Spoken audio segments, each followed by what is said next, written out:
इस कहानी को मैंने एडिट और अनुवादित किया है। धन्यवाद। अध्याय 361। अरे, आरव मेहरा ने पाया कि जेब में रखे जाने के बाद सीक्रेट वुल्फ अप्रत्याशित रूप से अपने भाग्य से संतुष्ट हो गया और उसने खरोंचना और काटना बंद कर दिया। उसकी चीखें भी शांत हो गईं। नहीं नहीं, वे सिर्फ शांत नहीं थीं। 3 आंखों वाला सीक्रेट वुल्फ अब पूरी तरह से मुगध लग रहा था। वह आरव मेहरा की जेब में ऐसे पलटा और पलटा जैसे उसे खेलने के लिए कुछ मज़ेदार मिल गया हो। ये बहुत आसान है। आरव मेहरा ने कुछ देर सोचा, लेकिन समझ नहीं पाया। उसे लगा कि चून की सीक्रेट वुल्फ की लड़ने की शक्ति सीमित थी और चून की वह मन की उस अंगूठी से बंधा हुआ था, इसलिए उसे कोई खतरा नहीं होना चाहिए। इस बात की पुष्टि करने के बाद आरव मेहरा ने फिर से दूर की ओर देखा। डीन और थंडरबर्ड के वुल्फ किंग पर हमले पूरे जोश में थे। वुल्फ किंग वाकई बहुत शक्तिशाली था। आरव मेहरा ने अनुमान लगाया कि भले ही वह लेवल 34 न भी हो, लेकिन कम से कम लेवल 33 तो था ही। इसकी ताकत पहले से ही थॉर्न मेहरा के बराबर थी। आरव मेहरा को लगा कि अगर वह खुद भी कोई कदम उठाए तो भी ये थोड़ा मुश्किल होगा, लेकिन डीन और थंडरबर्ड वास्तव में उस भेड़िए को रोक रहे थे। सियोम, नहीं नहीं, वे सिर्फ उसे रोक नहीं रहे थे। डीन ने लड़ाई के दौरान एक महत्वपूर्ण निर्णय लिया था। उसने इस तथ्य का इस्तेमाल किया कि वुल्फ किंग उससे अलग नहीं हो सकता था, ताकि भाड़े के सैनिकों का समूह, हाँ, 100 लोगों का भाड़े का समूह पहले ही इकट्ठा हो चुका था। वे अब एक खड़ी चट्टान के सहारे झुके हुए थे और उन पर आगे बढ़ रहे हजारों भेड़ियों का सामना कर रहे थे। ओह, डीन वाकई बहुत होशियार है। एक नज़र में आरव मेहरा को लग गया कि भाड़े के सैनिकों के समूह के पास जीतने का मौका हो सकता है। ऐसा लग रहा था कि भाड़े के सैनिकों के समूह को भेड़ियों के झुंड ने घेर लिया है, लेकिन उन्हें अब केवल 3 दिशाओं में बचाव करने की ज़रूरत थी, जो पहले की तुलना में बहुत बेहतर था। इससे भी महत्वपूर्ण बात यह है कि वे पहले फ्रॉस्ट वॉल्स द्वारा अलग हो गए थे, जिससे उनके लिए समन्वय करना मुश्किल हो गया था। लेकिन अब यह अलग था। भाड़े के सैनिकों का समूह एक साथ इकट्ठा हो गया था और डीन के आदेश के तहत वे पहले की तुलना में लगभग दोगुनी ताकत के साथ बाहर निकलने में सक्षम थे। और डीन बहुत चतुर था। वह वुल्फ किंग को उलझाने के लिए वह सब कुछ कर रहा था जो वह कर सकता था। उसे सीधे घायल करने की कोशिश नहीं कर रहा था, बल्कि भाड़े के सैनिकों के समूह को वुल्फ किंग पर हमला करने के लिए गोलाबारी इकट्ठा करने दे रहा था। इसे कम नहीं समझा जाना चाहिए। 1 दर्जन दिव्य तीरंदाज, 3 उच्च जादूगर और 1 दर्जन महान जादूगर थे। इस तरह के समूह से होने वाला नुकसान डीन के एक व्यापक हमले से होने वाले नुकसान से कहीं ज्यादा होगा। मैं जाने से पहले उन पर एक एहसान करने की योजना बना रहा था, लेकिन ऐसा लगता है कि अब इसकी कोई ज़रूरत नहीं है। अगर आरव मेहरा इस दृश्य से स्थिति को नहीं समझ पाते तो उन्हें खुद पर शर्म आती। अब स्थिति बहुत स्पष्ट थी। भले ही भाड़े के सैनिकों पर फ्रॉस्ट वुल्फ की लहरें लगातार बढ़ रही हों, भले ही भाड़े के सैनिकों का समूह लोगों को खोता रहे, भले ही डीन पहले से ही जख्मों से भरा हुआ हो, इन सब का बदला वुल्फ किंग पर एक भारी प्रहार से होगा।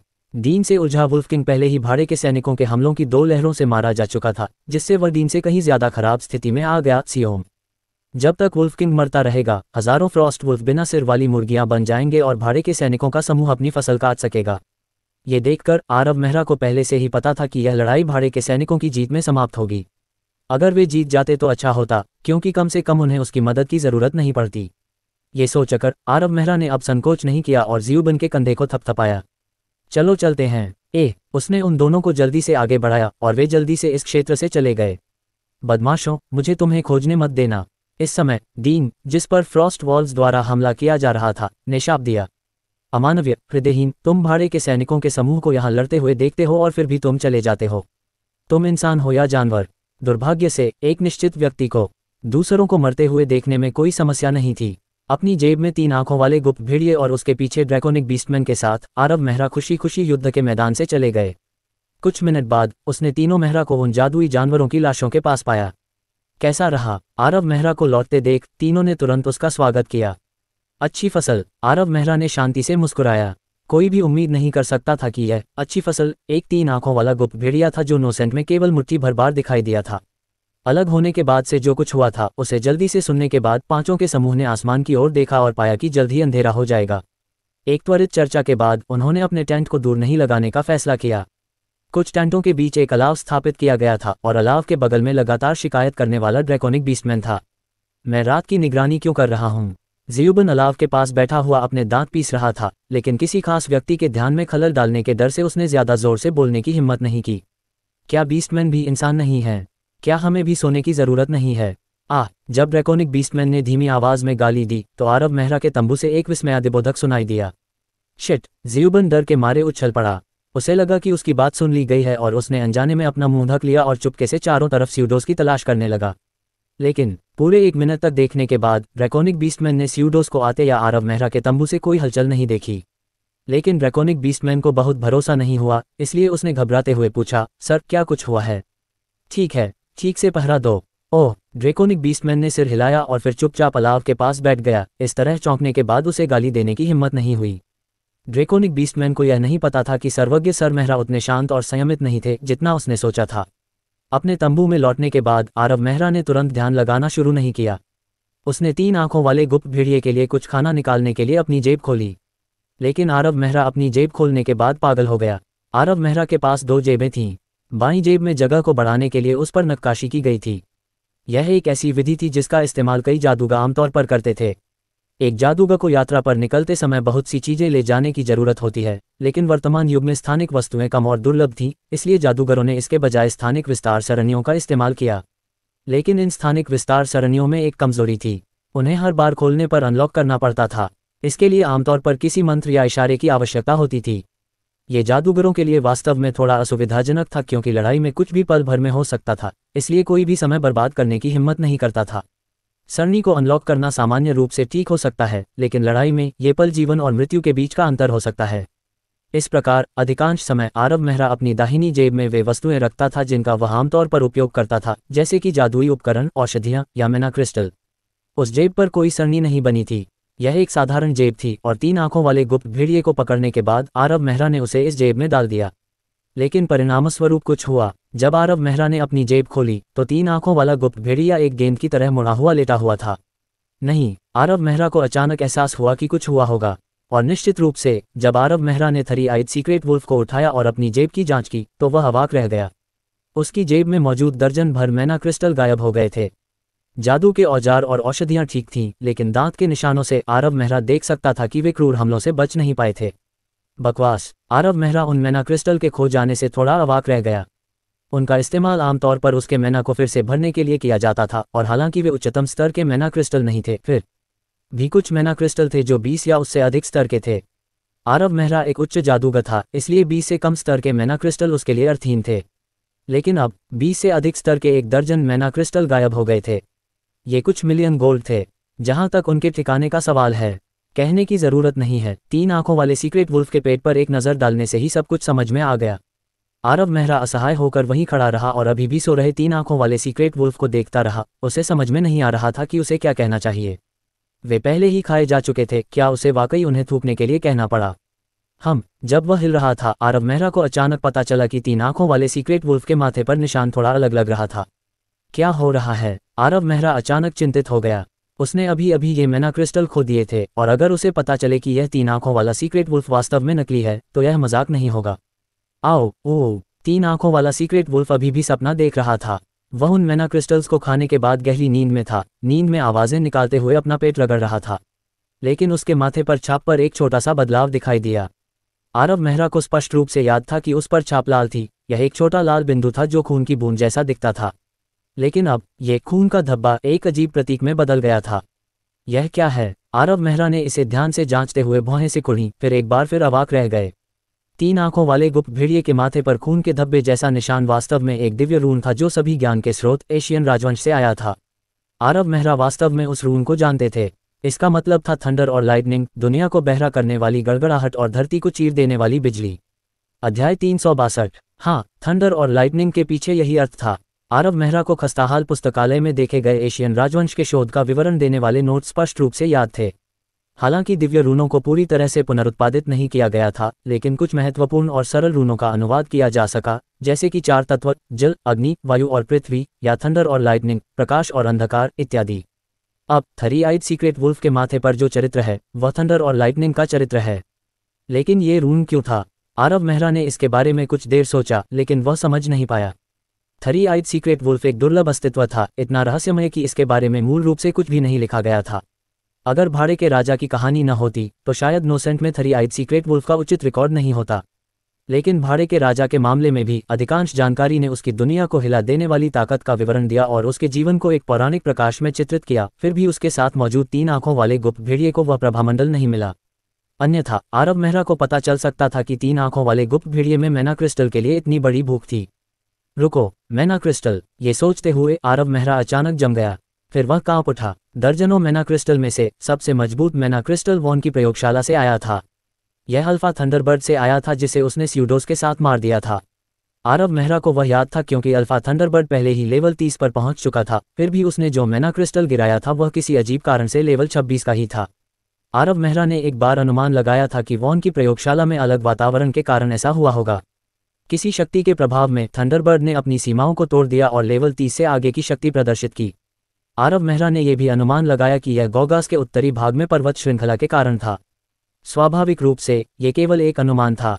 सच्चाई का पता तब तक चलेगा जब तक आरव मेहरा इतना मजबूत नहीं हो जाता कि वह उस पर्वत श्रृंखला में जाकर जांच कर सके व्यक्तिगत रूप से। उस समय आरव मेहरा ने जांच की और पुष्टि की कि इस मैना क्रिस्टल में वास्तव में थंडर और लाइटनिंग की शक्ति थी और इसका कोई अन्य प्रभाव नहीं था। आरव मेहरा के लिए स्पिरिट मैना क्रिस्टल की तुलना में कम ऊर्जा वाले मैना क्रिस्टल केवल उसके मैना को फिर से भरने के लिए उपयुक्त थे। इस प्रकार इसके बारे में सोचने के बाद आरव मेहरा ने बस उस मैना क्रिस्टल को अपनी जेब में फेंक दिया। अंत में उसे अपने मैना को फिर से भरने के लिए इसका उपयोग करना था, इससे पहले कि वह 3 आंखों वाले गुप्त भेड़िए द्वारा खा लिया गया। और 3 आंखों वाले गुप्त भेड़िए द्वारा उन मैना क्रिस्टल को खाने के बाद उसके माथे पर वह लाल छाप थंडर और लाइटनिंग के प्राचीन दिव्य रून में बदल गई। क्या ये जुड़ा हुआ था? इसके बारे में सोचने के बाद आरव मेहरा को लगा कि यह वास्तव में मामला हो सकता है। इस तरह के संयोग से इसकी छाप उस रून में क्यों बदल गई? लेकिन यह एक दिव्य रून क्यों है? ये वह हिस्सा था जिसे आरव मेहरा समझ नहीं पाया। हालांकि 3 आंखों वाला गुप्त भेड़िया दुर्लभ था, लेकिन इसका संबंध प्राचीन देवताओं से नहीं होना चाहिए, है न? थंडर और लाइटनिंग की शक्ति वाले मैना क्रिस्टल को खाने के बाद थंडर और लाइटनिंग का दिव्य रून क्यों प्रकट हुआ? अरे आखिर क्या हो रहा है? आरव मेहरा ने 3 आंखों वाले गुप्त भेड़िए के पेट पर हाथ मारा, उसे जगाकर पूछना चाहता था। लेकिन अंत में आरव मेहरा को अचानक पता चला कि उसने उस आदमी की नींद को कम करके आंका था। 3 आंखों वाले गुप्त भेड़िए ने केवल अपना पंजा हिलाया, जैसे कि वह अपनी नींद में खलल डालने वाली चीज को दूर भगाना चाहता हो, फिर उसने अपने शरीर को घुमाकर नींद में डूबा रहने दिया। तुम छोटे, आरव मेहरा ने बहुत बुरे मूड में गाली दी, लेकिन वह उस आदमी के बारे में कुछ नहीं कर सकता था। ये स्पष्ट था, वह चीज खास थी। नोसेंट के इतिहास में वे इतने कम थे कि वे स्वर्ग के जादूगरों से भी दुर्लभ थे। इस प्रकार आरव मेहरा ने इसे अदृश्यता का लबादा बनाने के अपने विचार को खारिज कर दिया और इसे पालतू जानवर के रूप में पालने के विचार पर विचार कर रहा था। आरव मेहरा ने अभी इसे परेशान करने की हिम्मत नहीं की, बस अगर उसने कुछ गलत किया। असहाय आरव मेहरा इसे केवल अपनी जेब में वापस रख सकता था, लेकिन केवल तभी जब उसने अपनी जेब में रखी चीजों को सावधानी से खाली किया और उन्हें दूसरी जेब में डाल दिया। कौन जानता था कि जागने के बाद वह आदमी फिर से भूखा होगा। अगर मैना क्रिस्टल खाए जाते तो ठीक था, लेकिन जादुई उपकरण और औषधि, खासकर औषधि, उसकी जेब में मौजूद औषधियों के सभी प्रकार के प्रभाव थे, और अगर भेड़िए को औषधि पीने के बाद कुछ हो जाता तो आरव मेहरा को पछताने का समय नहीं मिलता। अगले दिन 5 लोगों का समूह और इस पर्वत श्रृंखला से गुजरा। फिर वे तुलान पर्वत की सीमा में प्रवेश कर गए। आरव मेहरा इस समय स्पष्ट रूप से अंतर महसूस कर सकता था। तुलान पर्वत एक बिल्कुल नई दुनिया थी। उसने अभी अभी बाहरी इलाके में कदम रखा था, फिर भी उन्हें कई जादुई जानवर मिलने लगे जो और इस पर्वत पर मौजूद जानवरों से भी ज्यादा शक्तिशाली थे। ज़्यूबन अभी भी हमले का प्रभारी था, लेकिन 3 मेहरा चचेरे भाइयों को भी भाग लेना था। सभी जादुई जानवर वहां लेवल 20 से ऊपर थे और वे बड़ी संख्या में घूम रहे थे। अकेले ज़्यूबन पर निर्भर रहना सुरक्षित नहीं था। एक दोपहर समूह ने लेवल 30 गोल्ड रिंग पाइथन से भी मुलाकात की। आरव मेहरा की मदद के बिना उन चारों ने गोल्ड रिंग पाइथन को पीछे धकेलने के लिए बहुत ताकत और प्रयास खर्च किया। समूह पहले से ही दुर्भाग्य के निशान के करीब पहुंच रहा था और आरव मेहरा ने धीरे धीरे दूरी में कुछ अराजक और असाधारण रूप से शक्तिशाली मान उतार चढ़ाव महसूस किया। यहाँ तक कि मैजिक एरे भी इस दबाव को सहन करने में असमर्थ लग रहा था और लगातार घूम रहा था। आरव मेहरा को पता था कि दुर्भाग्य के निशान में प्रवेश करने के बाद उनका सामना केवल गोल्ड रिंग पाइथन से नहीं होगा, बल्कि गोल्ड रिंग पाइथन किंग से होगा। इसलिए आरव मेहरा के पास लियोन को बुलाने के अलावा कोई विकल्प नहीं था। चचेरे भाई लियोन, तुमने कहा था कि तुम दुर्भाग्य के निशानों को पार करने का एक तरीका जानते हो। हाँ, लेकिन हम, आरव मेहरा ने भौहें से कुढ़ी। लियोन की ओर देखते ही उसका भाव गंभीर हो गया। चिंता मत करो, पहले मेरी बात सुनो। लियोन चौंक गया और जानता था कि उसके जवाब ने उसके छोटे चचेरे भाई को असंतुष्ट कर दिया है। उसने उसे सस्पेंस में रखने की हिम्मत नहीं की और जल्दी से समझाया, मैंने जिस शॉर्टकट के बारे में बात की थी वह बहुत दूर नहीं है, लेकिन हमें विशिष्ट स्थान खोजने में कुछ समय लगाना पड़ सकता है, क्योंकि मेरे पास नक्शे का एक टुकड़ा नहीं है। नक्शे का एक टुकड़ा नहीं है। आरव मेहरा कुछ याद करने से पहले ही ठिठक गया। उसने अपनी जेब में टटोलकर पीले चर्मपत्र का एक टुकड़ा निकाला। इस पर एक नज़र डालो। लियोन के चेहरे पर हैरानी भरी अभिव्यक्ति थी जब उसने आरव मेहरा के हाथों से वह चर्मपत्र लिया। इसे देखने के बाद उसके चेहरे पर एक प्रसन्नतापूर्ण भाव दिखाई दिया। हाँ, यही है चचेरे भाई राजीव, तुम्हें ये कहाँ से मिला? मैंने इसे उठाया। उद्धरण चिन्ह ... उद्धरण चिन्ह। आरव मेहरा का जवाब बोल्ड और सीधा था। फिर भी रॉस और विलियम दोनों सोच रहे थे, तुमने इसे स्टेन वॉटसन की लाश से उठाया है। खोया हुआ टुकड़ा पाने के बाद लियोन अचानक उत्साहित लग रहा था, क्योंकि उसने अपनी जेब से चर्मपत्र के कुछ समान टुकड़े निकाले और उन्हें जमीन पर रखकर एक पूरा नक्शा बनाने के लिए जोड़ दिया। ये घाटी के अंदर है।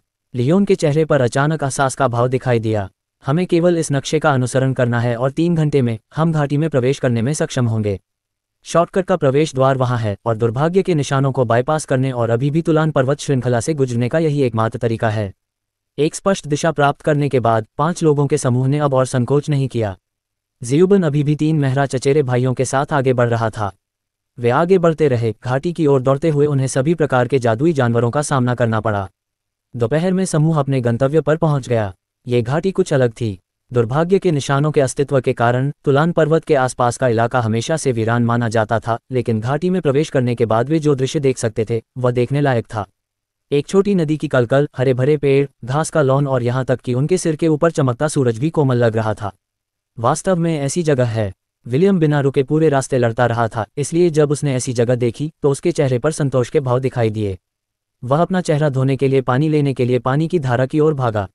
रुको, हिलना मत। लेकिन आरव मेहरा, जो घाटी की जांच करने के लिए एक जादूगरनी आंख को नियंत्रित कर रहा था, ने विलियम की हरकतों को देखा और तुरंत उसे पुकारा।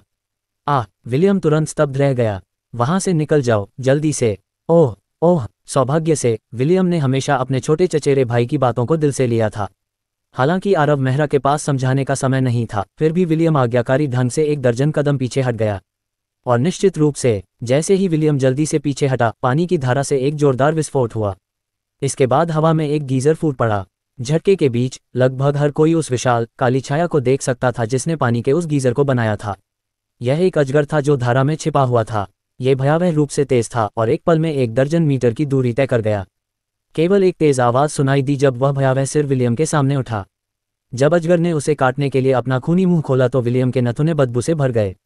अध्याय 363। शिट, विलियम ने चिल्लाते हुए कहा। उसका चेहरा पीला पड़ गया। वह घबराकर पीछे हट गया। उसे इस बात का ध्यान नहीं था कि वह कहाँ भाग रहा है। इससे पहले कि वह भयावह सिर उसके शरीर के पास पहुंचता, विलियम कुछ चट्टानों पर ठोकर खा गया।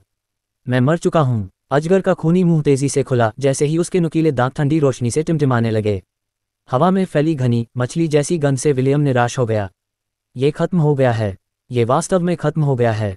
रास्ते में बहुत सारे खतरनाक जादुई जानवर थे, लेकिन उसने यह उम्मीद नहीं की थी कि वह एक पल की लापरवाही के कारण एक सुनसान घाटी में अजगर के पेट में समा जाएगा। ये बहुत विडंबनापूर्ण था। अगर मुझे पता होता तो मैं उस नाले के पास नहीं जाता।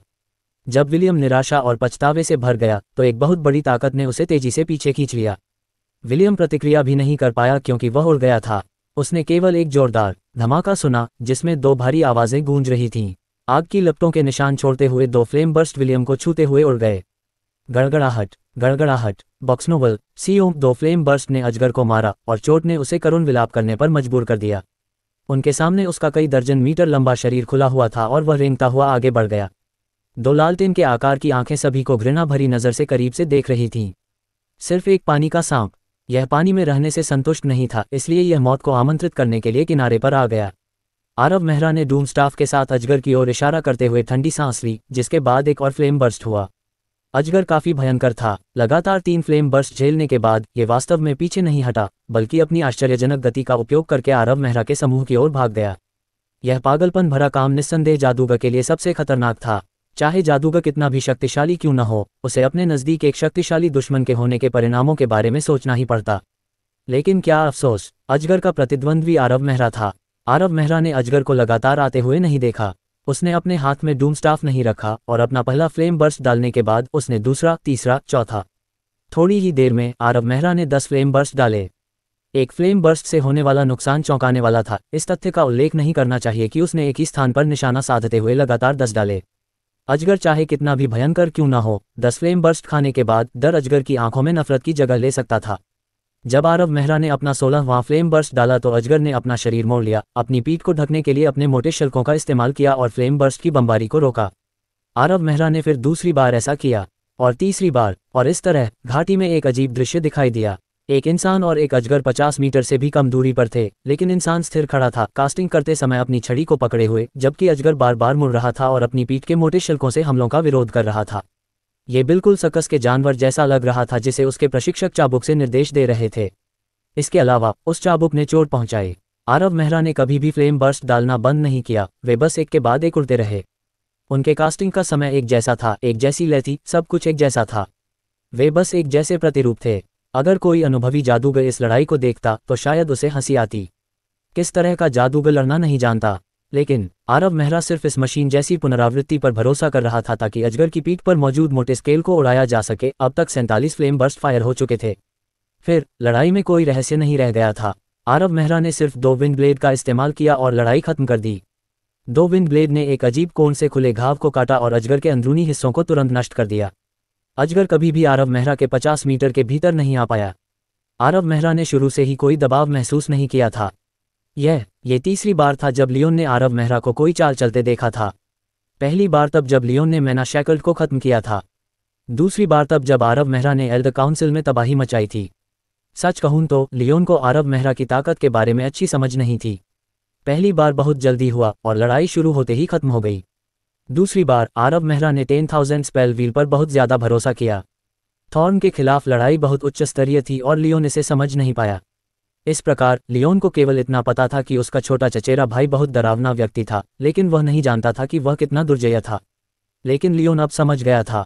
पाइथन ने जो ताकत दिखाई थी वह कम से कम 29वें स्तर की थी और शायद 30वें स्तर की भी रही होगी। फिर भी वह आरव मेहरा के सामने जवाबी हमला करने में सक्षम नहीं था। आरव मेहरा ने पूरी लड़ाई को नियंत्रित किया और सिर्फ फ्लेम बर्स्ट और 2 विंड ब्लेड्स के साथ उसने आसानी से लड़ाई को खत्म कर दिया। वह शक्ति लियोन को डराने के लिए पर्याप्त थी। मैं वास्तव में बुद्धिमान हूँ, लियोन ने मन ही मन खुश होते हुए सोचा। हालांकि मैंने 1000 सल्स सिटी में एक गंभीर गलती की थी, लेकिन ओकलैंड लौटने के बाद मुझे इसका एहसास हुआ और एल्डर काउंसिल में अपना रुख बनाए रखने के लिए मैंने अपने तरीके बदले। मैं वास्तव में बुद्धिमान हूँ। अगर वह 1000 सल्स सिटी में जो कुछ हुआ था उस पर अपनी शिकायतों को दबाने में सक्षम नहीं होता, अगर उसने ओबे की तरह आरव मेहरा की संपत्ति के खिलाफ योजना बनाने की कोशिश की होती, तो वह भी ओबे की तरह ही एक अपंग व्यक्ति बन जाता जिसका मनोबल टूट गया होता। नहीं, वह और भी बुरी स्थिति में पहुंच जाता।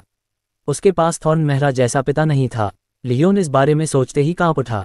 सौभाग्य से मैं इतना चतुर था कि मैंने खुद को चचेरे भाई राजीव के खिलाफ नहीं खड़ा किया। लियोन चुपके से रॉस की प्रशंसा करने से खुद को नहीं रोक पाया क्योंकि उसने उस पर एक नज़र डाली।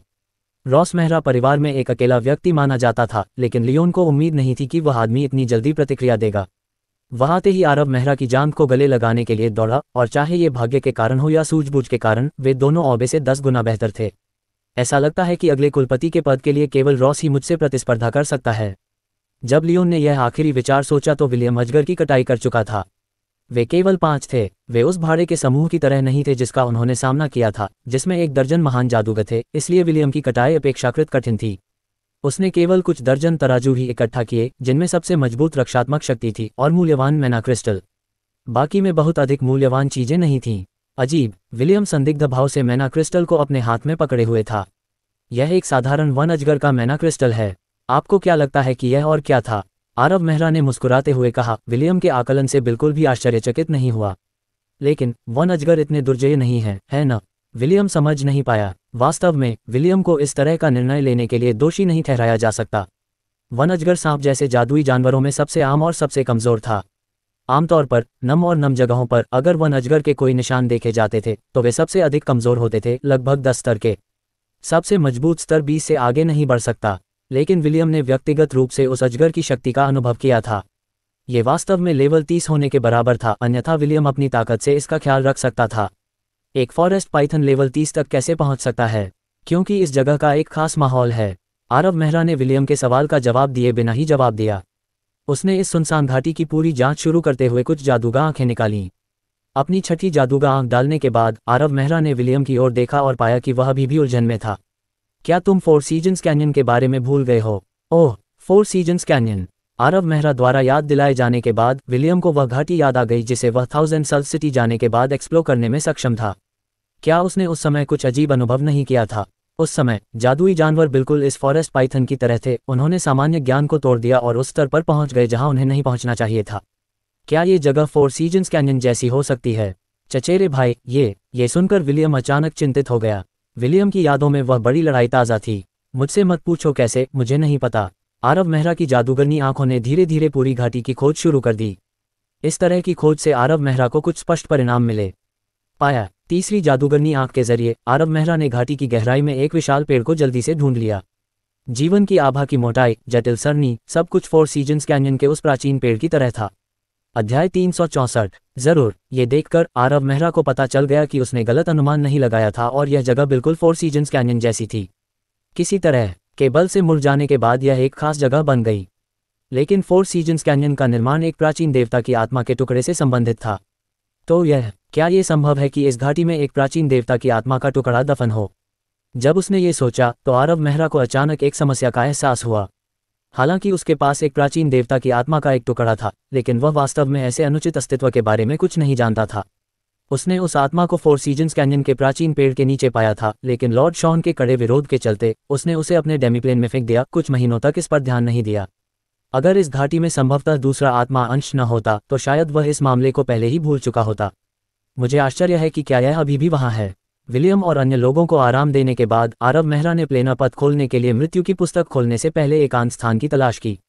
आसपास का माहौल विकृत हो गया और आरव मेहरा ने एक बार फिर डेमीप्लेन में पैर रखा। उसके चेहरे पर एक स्तब्ध भाव दिखाई दिया। क्या हो रहा है? अपने सामने सब कुछ देखकर आरव मेहरा थोड़ा अवाक रह गया। उसे स्पष्ट रूप से याद था कि पिछली बार जब वह कुछ महीने पहले आया था तो ये जगह एक बंजर भूमि थी, लेकिन अब पूरा डेमीप्लेन वास्तव में फल फूल रहा था। पेड़ और घास हर जगह फैले हुए थे। एक नदी धीरे धीरे डेमीप्लेन से होकर बह रही थी। एक कोमल सूरज उसके सिर को गर्म कर रहा था और हवा में धरती की खुशबू थी। दुनिया जीवन शक्ति से भरी हुई लग रही थी। सबसे भयावह हिस्सा ये था, ये सब तब हुआ जब चारों तत्व अस्थिर थे और कानून अभी विकसित होने बाकी थे। इसका क्या मतलब था? डेमीप्लेन की बुनियादी समझ रखने वाला कोई भी व्यक्ति जानता था कि वे अपने कानूनों के स्थिर होने के बाद ही जीवन का पोषण कर सकते हैं, क्योंकि अराजकता से जीवन का पोषण नहीं किया जा सकता। अराजकता के व्यवस्था में बदलने पर ही जीवन खिल सकता है। ये सबसे भयावह हिस्सा था, क्योंकि इसका मतलब था कि इन सबको जन्म देने वाली शक्ति कानूनों से भी ऊपर थी। आरव मेहरा पहले से ही एक उच्च जादूगर था और उसकी लड़ने की शक्ति एक आर्कमेज के बराबर थी। उसे ओकलैंड में एक शक्तिशाली व्यक्ति माना जा सकता था, लेकिन आरव मेहरा के पास भी कानूनों की एक स्पष्ट और अमूर्त समझ थी। कानून क्या थे? कानून दुनिया की शक्ति थे। 10,000 स्पेल व्हील में जड़ा हुआ स्टार जेम इतना कीमती क्यों था? ऐसा इसलिए था क्योंकि स्टार जेम में थोड़ी सी विश्व शक्ति थी। हाँ, बस थोड़ा सा। लेकिन अब आरव मेहरा को अचानक पता चला कि उसे सबसे अधिक संभावना एक ऐसी शक्ति का सामना करना पड़ेगा जो कानूनों से ऊपर है। अंतर बहुत बड़ा था। आरव मेहरा को इसके बारे में सोचकर ही डर लगने लगा। Shawn, lord Shawn, Aarav Mehra ने पुकारा, लेकिन जब उसे उसका उत्तर नहीं मिला तो उसने थोड़ा घबराते हुए शाप दिया, अरे क्या तुम ये भी नहीं जानना चाहते कि तुम कैसे मरोगे? आरव मेहरा मूल रूप से उस प्राचीन भगवान की आत्मा के टुकड़े के बारे में अनभिज्ञ था। उसने उस निर्णय को स्वीकार करने का एकमात्र कारण शॉन का सुझाव था। उसने सोचा कि चूंकि चार तत्व अस्थिर थे और कानूनों का जन्म होना बाकी था, चाहे वह प्राचीन भगवान की आत्मा का टुकड़ा कितना भी बुरा क्यों न हो, यह कोई बड़ी परेशानी पैदा नहीं करेगा। लेकिन उसने इस स्थिति की उम्मीद नहीं की थी। हाँ, तत्व अभी भी अस्थिर थे और कानूनों का जन्म होना बाकी था, लेकिन उस शापित प्राचीन भगवान की आत्मा के टुकड़े को समझा नहीं जा सका। ऐसी परिस्थितियों में इसने वास्तव में ऐसे समृद्ध दृश्यों को जन्म दिया। लेकिन शॉन, जिसने ये सब किया, सोता रहा, जिसने आरव मेहरा को वास्तव में क्रोधित कर दिया। अरे, एक प्राचीन देवता की आभा क्यों है? जब आरव मेहरा गुस्से में उबल रहा था तो 10,000 जादू के पहिए से एक आवाज आई, तुम क्या कर रहे हो? इस बारे में बात मत करो, आरव मेहरा ने दुखी होकर उत्तर दिया। जैसे ही उसने ये कहा, 10,000 जादू का पहिया आरव मेहरा के शरीर से बाहर निकल गया और एंडफा 3 अजीब चेहरों के साथ काले धुएं में बदल गया। एक मुस्कुराता हुआ चेहरा, एक रोता हुआ चेहरा और एक गंभीर चेहरा। तीनों चेहरे एक अजीब आभा के साथ हवा में तैर रहे थे। उन 3 चेहरों को देखकर आरव मेहरा को धरती को हिला देने वाली ड्रैगन दहाड़ याद आ गई जो 10,000 जादू के पहिए के पूरा होने पर गूंजी थी। ये वास्तव में एक प्राचीन देवता की आभा है। जब एंडफा प्रकट हुआ तो वह अपनी विस्मयकारी आवाज को रोक नहीं पाया। ये कहाँ है? यहाँ एक प्राचीन देवता की आभा क्यों है? तुमने क्या किया है? जल्दी से समझाओ, यह कोई मजाक नहीं है। प्राचीन देवताओं से जुड़ी हर चीज वर्जित है। वे उन लोगों के लिए अनगिनत आपदाएं आकर्षित करते हैं जो उनके संपर्क में आते हैं। मुझे पता है, मुझे पता है। आरव मेहरा ने अपने सामने के समृद्ध दृश्य को देखा और वास्तव में अप्रभावित महसूस किया। मैंने यहाँ केवल एक प्राचीन भगवान की आत्मा का टुकड़ा फेंका है। क्या? आरव मेहरा के शब्द सुनकर एंडफा लगभग उछल पड़ा। तुमने यहाँ एक प्राचीन भगवान की आत्मा का टुकड़ा फेंका है? हाँ, स्वर्ग। एंडफा पागल हो रहा था। क्या तुम्हें नहीं पता कि प्राचीन देवताओं की आत्मा के टुकड़े क्या हैं? मैंने कहा, मुझे पता है। तुम्हें नहीं पता, एंडफा ने गुस्से से जवाब दिया। अगर तुम्हें पता होता तो तुम इसे शुरू में छूते ही नहीं। तो अब क्या करना है? तुरंत चले जाओ और कभी वापस मत आना। आरव मेहरा थोड़ा अवाक था। क्या तुम जाना नहीं चाहते? यही नहीं, मैं आपको बताना भूल गया, लेकिन यह वास्तव में एक डेमीप्लेन है। उद्धरण चिन्ह डॉट डॉट डॉट उद्धरण चिन्ह। आरव मेहरा के शब्दों ने इंडिफा को चुप करा दिया। इंडिफा को ठीक होने में 1 मिनट से भी कम समय लगा। बताओ आखिर में क्या हुआ? इंडिफा को बहुत शक्तिहीन महसूस हुआ। यह इस तरह हुआ, आरव मेहरा ने कुछ भी नहीं छिपाया और फोर सीजन्स कैन्यन में प्रवेश करने से लेकर प्राचीन वृक्ष के नीचे प्राचीन भगवान की आत्मा के टुकड़े को खोदने तक की सारी बातें बता दीं। इंडिफा ने बहुत ध्यान से सुना। सुनने के बाद उसने कुछ नहीं कहा, लेकिन तीनों अलग अलग चेहरे जमे हुए लग रहे थे। 1 मिनट से भी कम समय के बाद इंडिफा ने एक लंबी सांस छोड़ी। बेशक आपको फोर सीजन्स कैन्यन में उस प्राचीन दानव की आत्मा मिली थी। क्या आपको इसके बारे में पता था? आरव मेहरा को यह बहुत अजीब नहीं लगा कि इंडिफा को इस प्राचीन दानव की आत्मा के टुकड़े के बारे में पता था, क्योंकि यह वॉन की प्रयोगशाला के पास फोर सीजन्स कैन्यन में रहता था। बेशक मुझे पता है, इंडिफा ने असहाय होकर कहा। वॉन उस प्राचीन दानव की आत्मा के टुकड़े की वजह से फोर सीजन्स कैन्यन में रह गया था। ओह, मुझे विवरण के बारे में ज्यादा जानकारी नहीं है, मैं सिर्फ एक जादुई उपकरण अवतार हूँ, लेकिन मुझे पता है कि वॉन उन सभी सालों तक फोर सीजन्स कैन्यन में रहा और महीने में एक बार बाहर जाता था। जब भी वह वापस आता तो वह एक प्राचीन भगवान की आभा लेकर आता। इसके अलावा वॉन ने एक बार एक चौंकाने वाले प्रयोग को पूरा करने के लिए क्रिस्टल स्केल का इस्तेमाल किया था। कौन सा प्रयोग? आरव मेहरा अचानक उत्सुक हो गए। वह एक कीमिया कठपुतली में एक आत्मा डालना चाहता था। उद्धरण चिन्ह डॉट डॉट डॉट उद्धरण चिन्ह। ये सुनकर आरव मेहरा ने अपनी सांस रोक ली। कीमिया कठपुतली में आत्मा का इंजेक्शन, ये बिल्कुल पागलपन था। हालांकि नोसेंट में कुछ कठपुतलियों में बुद्धिमत्ता थी, जैसे कि वॉन के स्वामित्व वाली 3 स्वर्ग रैंक की कठपुतलियां या कठपुतली विमान के कुछ शक्तिशाली अस्तित्व, वे ज्यादातर आध्यात्मिकता के साथ पैदा हुए थे। लेकिन जन्म के समय आध्यात्मिकता होना कुछ अलग था। कठपुतली की आध्यात्मिकता का जन्म एक जादुई उपकरण अवतार के जन्म के समान था। वे दोनों कीमिया के उप उत्पाद थे, लेकिन आत्मा का इंजेक्शन पूरी तरह से एक अलग मामला था। नोसेंट के इतिहास में कभी भी कोई सफल मामला नहीं हुआ था, यहाँ तक कि जादुई सभ्यता के चरम के दौरान भी, यहाँ तक कि कीमिया के चरम के दौरान भी। ये कुछ ऐसा था जो बिल्कुल असंभव था, या ऐसा ही दर्ज किया गया था। वह सफल हुआ। मुझे नहीं पता, तुम्हें नहीं पता, यहाँ तक कि इंडिफा को भी नहीं पता था। इसलिए ये सफल हो सकता था या नहीं भी हो सकता था। उस दौरान मैं चुपके से अनुमान लगा रहा था कि क्या वॉन को सोखने वाले प्राचीन देवता की आभा का उस प्रयोग से कुछ लेना देना था। आरव मेहरा ने कुछ मुश्किल से निगलते हुए कहा, तुम्हारा मतलब है वॉन चाहता था, वॉन एक कठपुतली का इस्तेमाल करके एक प्राचीन देवता को फिर से जीवित करना चाहता था।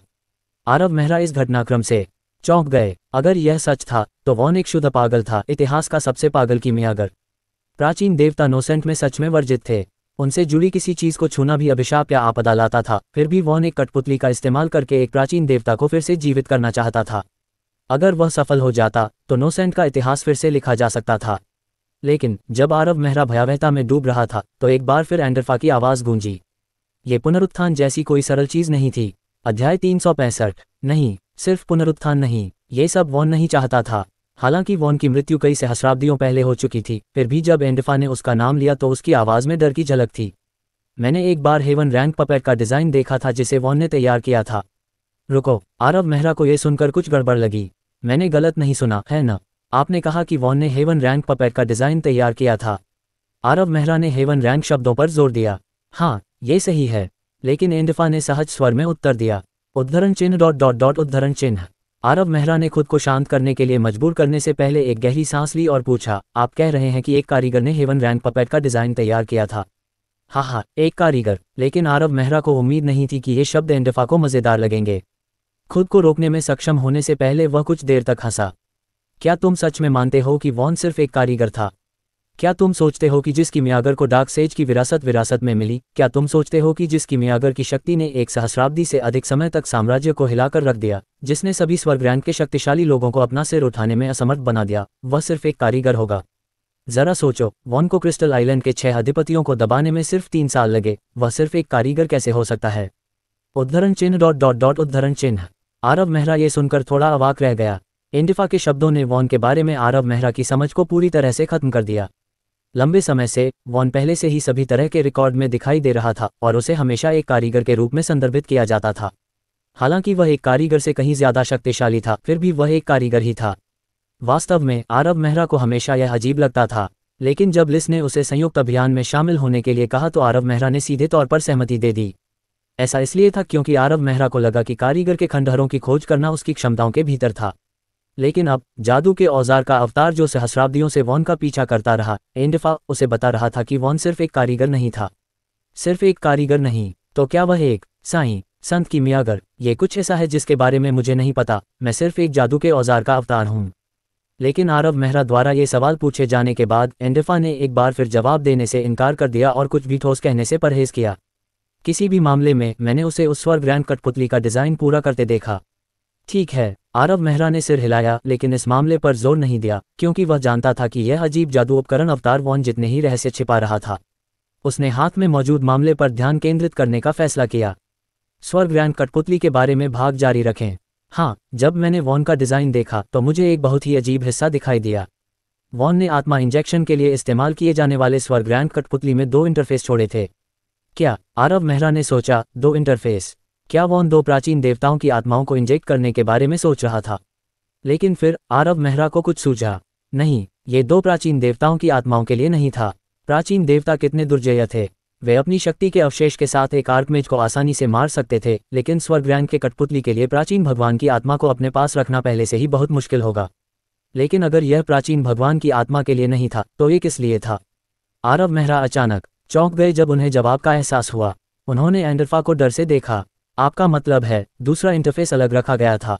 अलग रखा गया था? हाँ, इसे वॉन के लिए अलग रखा गया था। उद्धरण चिन्ह ... उद्धरण चिन्ह। हालांकि आरव मेहरा ने अनुमान लगाया था, लेकिन जवाब सुनकर वह अभी भी डर गया। वह 1 मिनट के लिए वहीं जम गया और फिर बोला, क्या पागल है?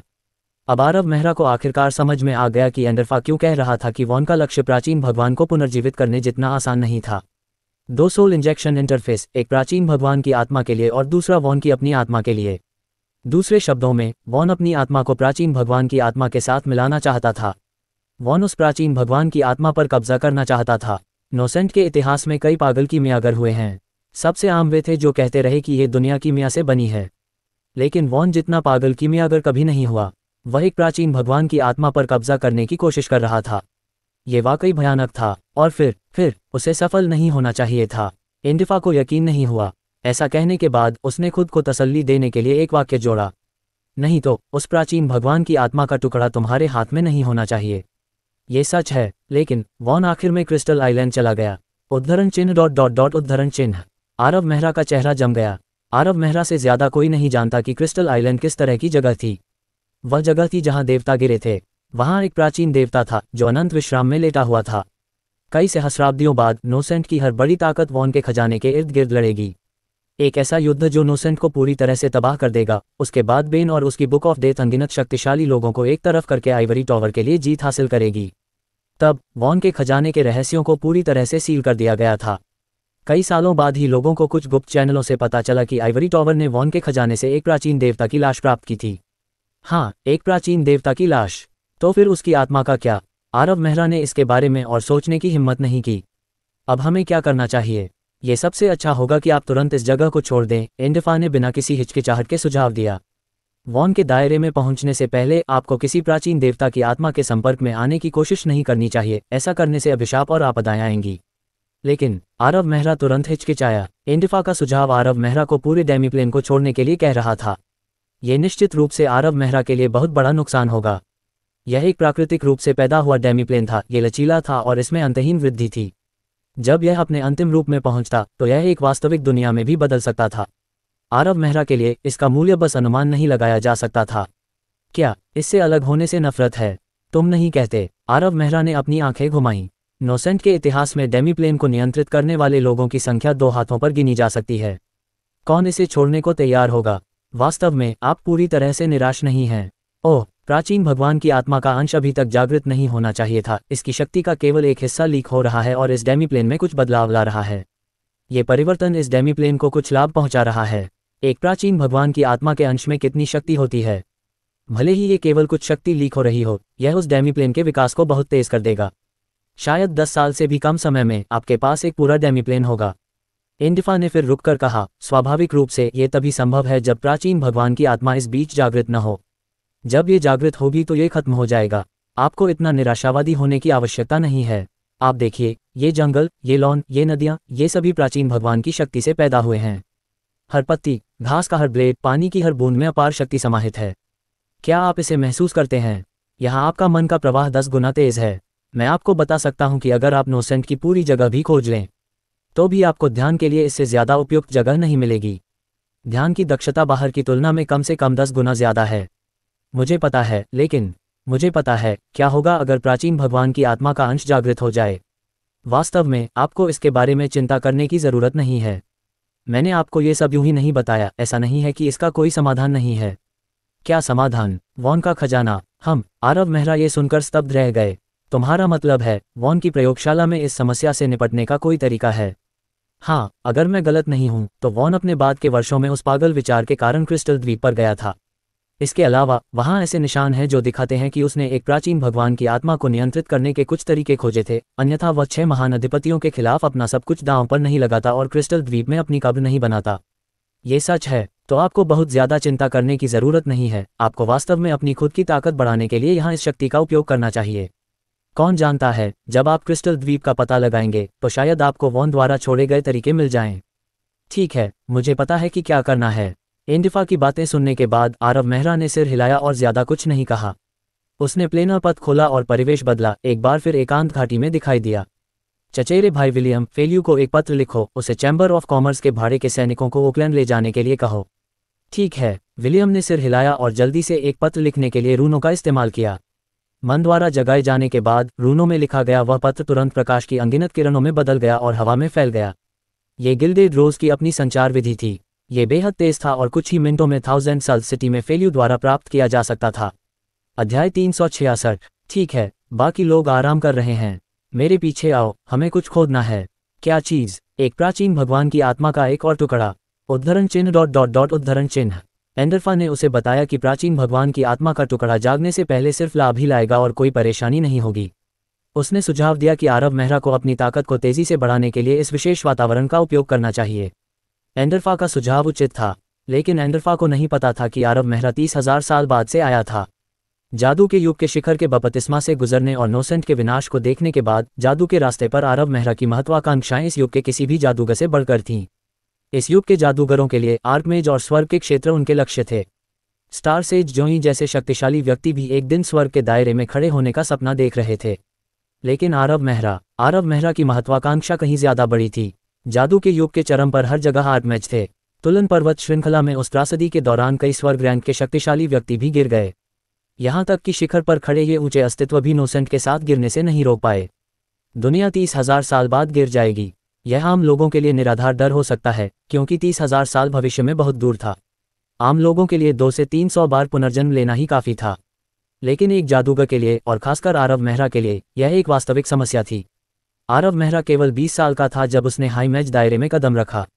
जब तक वह किसी आपदा को आमंत्रित नहीं करता तब तक कुछ 100 साल जीना आसान होगा, और यह केवल उच्च जादूगरों के लिए था।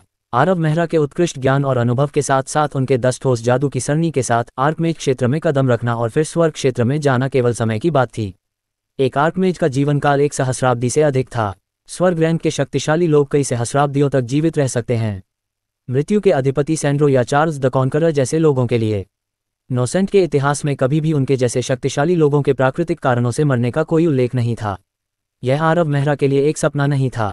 जब तक वह बीच में नहीं गिरता तब तक एक समय ऐसा भी आएगा जब वह शीर्ष पर अलग थलग खड़ा होगा। अंत में आरव मेहरा के पास समस्या का सामना करने के अलावा कोई विकल्प नहीं होगा। उसे या तो सैंड्रो और चार्ल्स की तरह अंतरिक्ष की दरार में भागना होगा या नोसेंट के साथ समय के अंत की प्रतीक्षा करनी होगी। वास्तव में चाहे वह कोई भी विकल्प चुने, वह केवल असहायता से लिया गया निर्णय होगा। चाहे वह भाग जाए या प्रतीक्षा करे, वह एक अज्ञात भाग्य के आगे झुक जाएगा। कोई नहीं जानता था कि परिणाम क्या होगा।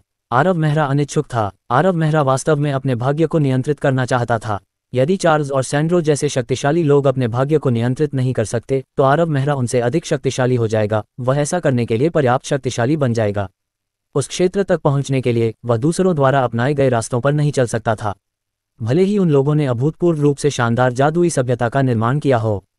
इस प्रकार आरव मेहरा हमेशा अपने जादुई रास्ते पर आगे बढ़ने की कोशिश कर रहा था। ये मैजिक एरे के साथ भी ऐसा ही था और 10,000 स्पेल व्हील के साथ भी। आरव मेहरा ने जो भी कदम उठाया वह अनगिनत अनुमानों और सावधानीपूर्वक विचार विमर्श के बाद उठाया गया था। प्रत्येक कदम उसे उसके अंतिम लक्ष्य के करीब ले जा रहा था। एंडरफा का सुझाव अच्छा था, लेकिन आरव मेहरा उस माहौल में ध्यान लगाने के लिए तैयार नहीं था। बाहरी साधनों से प्राप्त किया गया मान अंततः उसका अपना नहीं था। वह जल्दी से बढ़ने और आर्कमेज दायरे तक पहुंचने के लिए इस पर भरोसा कर सकता था, लेकिन आर्कमेज दायरे के बाद क्या होगा? स्वर्ग रैंक तक पहुंचने के लिए वह किस पर भरोसा करेगा? बेशक ये ठीक था कि उसे इसकी ज़रूरत नहीं थी, लेकिन ऐसे लोग थे जिन्हें इसकी ज़रूरत थी। इस प्रकार आरव मेहरा ने विलियम को फेल्यू को एक पत्र भेजने के लिए कहा।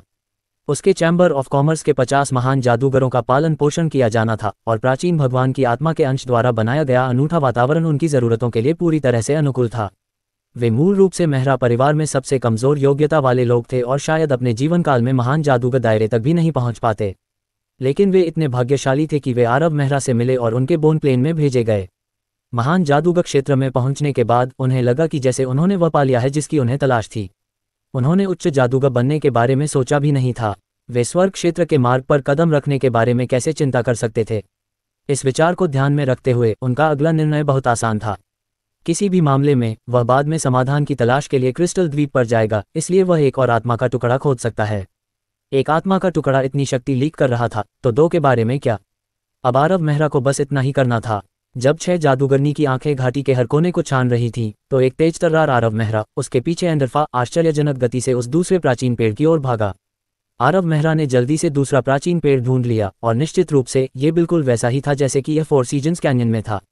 ये दूसरा पेड़ सबसे घने इलाके में स्थित था और इसके आसपास का इलाका बहुत ज्यादा पोषित लग रहा था। ऊंचे पेड़ की शाखाएं बहुत लंबी थीं और समय समय पर जादुई जानवर दिखाई देते थे, जिनमें से प्रत्येक पिछले वाले से ज्यादा शक्तिशाली होता था। आरव मेहरा ने उस प्राचीन पेड़ के सामने खड़े होने के लिए बाधाओं से निपटने में बहुत प्रयास किया। एक और सच्ची आत्मा रैंक सरनी। पेड़ का तना कई शिराओं वाले पैटर्न से ढका हुआ था। आरव मेहरा को यह जानने के लिए बस एक नज़र की ज़रूरत थी कि यह एक सच्ची आत्मा सरनी थी। हालांकि यह अब आरव मेहरा के लिए कोई समस्या नहीं थी। उसने अपनी जेब से एक कलम और पिघलती बर्फ की स्याही की एक बोतल निकाली और लापरवाही से कहा, एंडरफा, तुम 10,000 जादू चक्र को नियंत्रित करो और मेरी रक्षा करो। ठीक है। एंडरफा जानता था कि उसे कब काम करना चाहिए और कब आराम करना चाहिए। वह शॉन की तरह नहीं था जो हमेशा मोल तोल करता रहता था। जब पिघलती बर्फ की स्याही की पहली बूंद पेड़ के तने पर गिरी तो आसपास का वातावरण हिल गया। जंगल में सभी तरह के मान उतार चढ़ाव भरने लगे। इसके बाद एक बीस्ट टाइड आया, लेकिन आरव मेहरा ने पीछे क्या हो रहा था इस पर एक नज़र डालने के लिए भी नहीं देखा। उसने जल्दी से पिघलती बर्फ की स्याही से पेड़ के तने पर एक बूढ़ून लिख दिया, क्योंकि आरव मेहरा का मानना था कि एंडरफा इसे सुलझा सकता है। बिल्कुल, एंडरफा उस उन्मत्त बीस्ट टाइड का सामना करने पर घबराया नहीं। 10,000 जादू चक्र ने उसके नियंत्रण में एक पूरी तरह से अलग शैली प्रदर्शित की, सटीक और कुशल।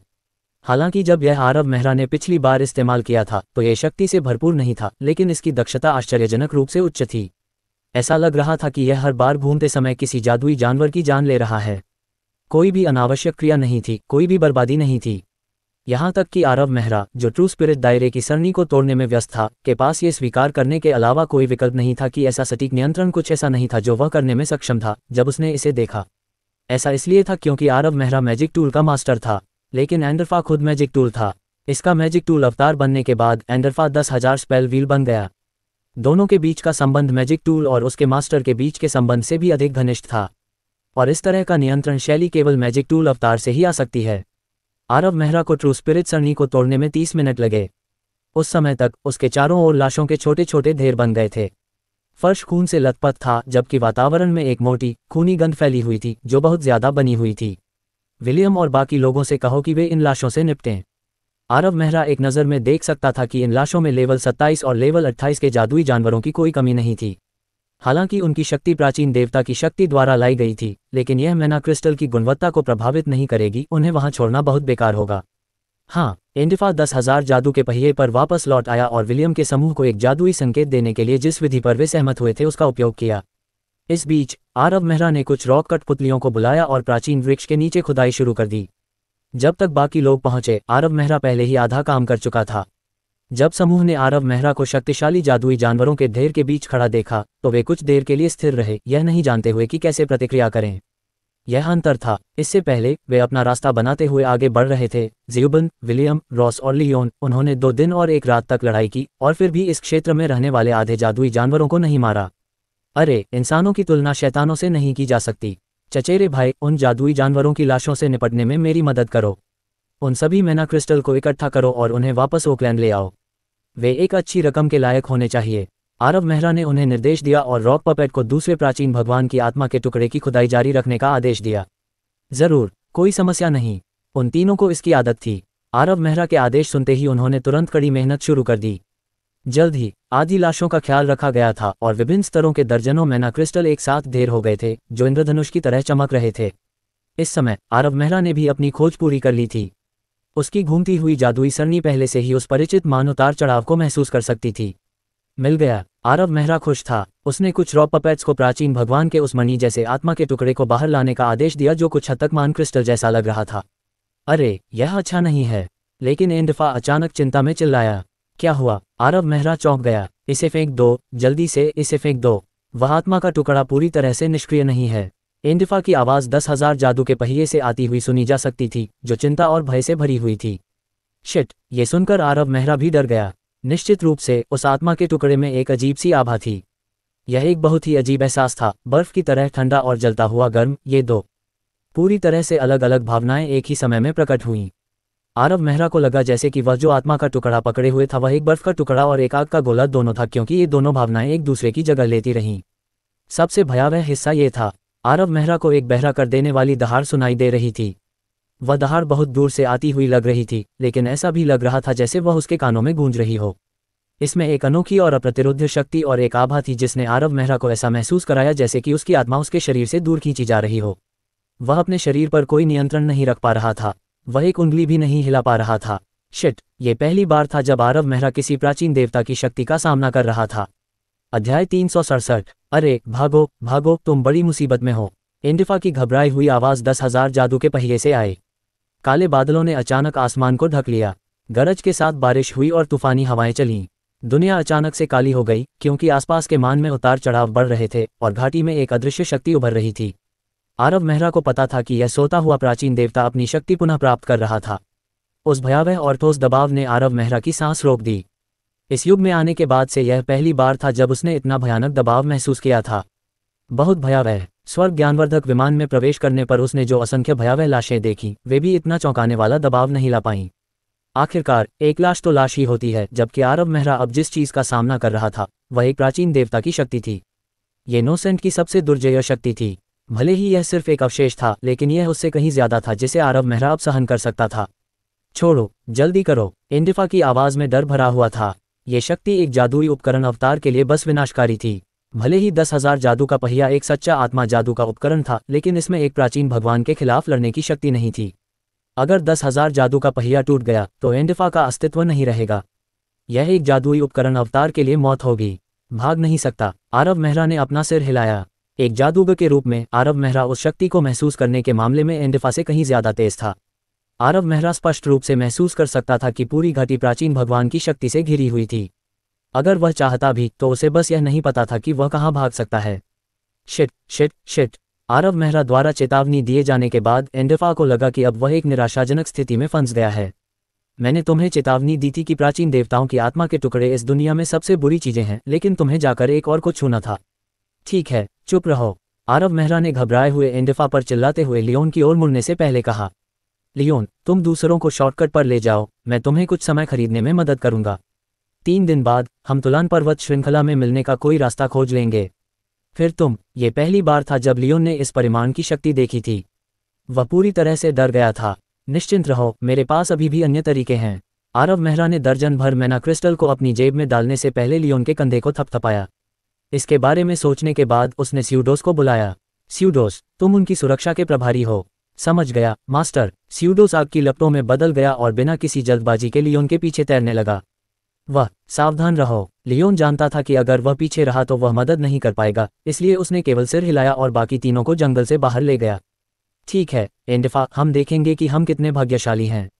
दूसरों को जाने देने के बाद आरव मेहरा ने अपने हाथ में आत्मा के टुकड़े को कसकर पकड़ लिया। मैं बदकिस्मत हूँ। एंडफा की आवाज में पछतावा भरा था।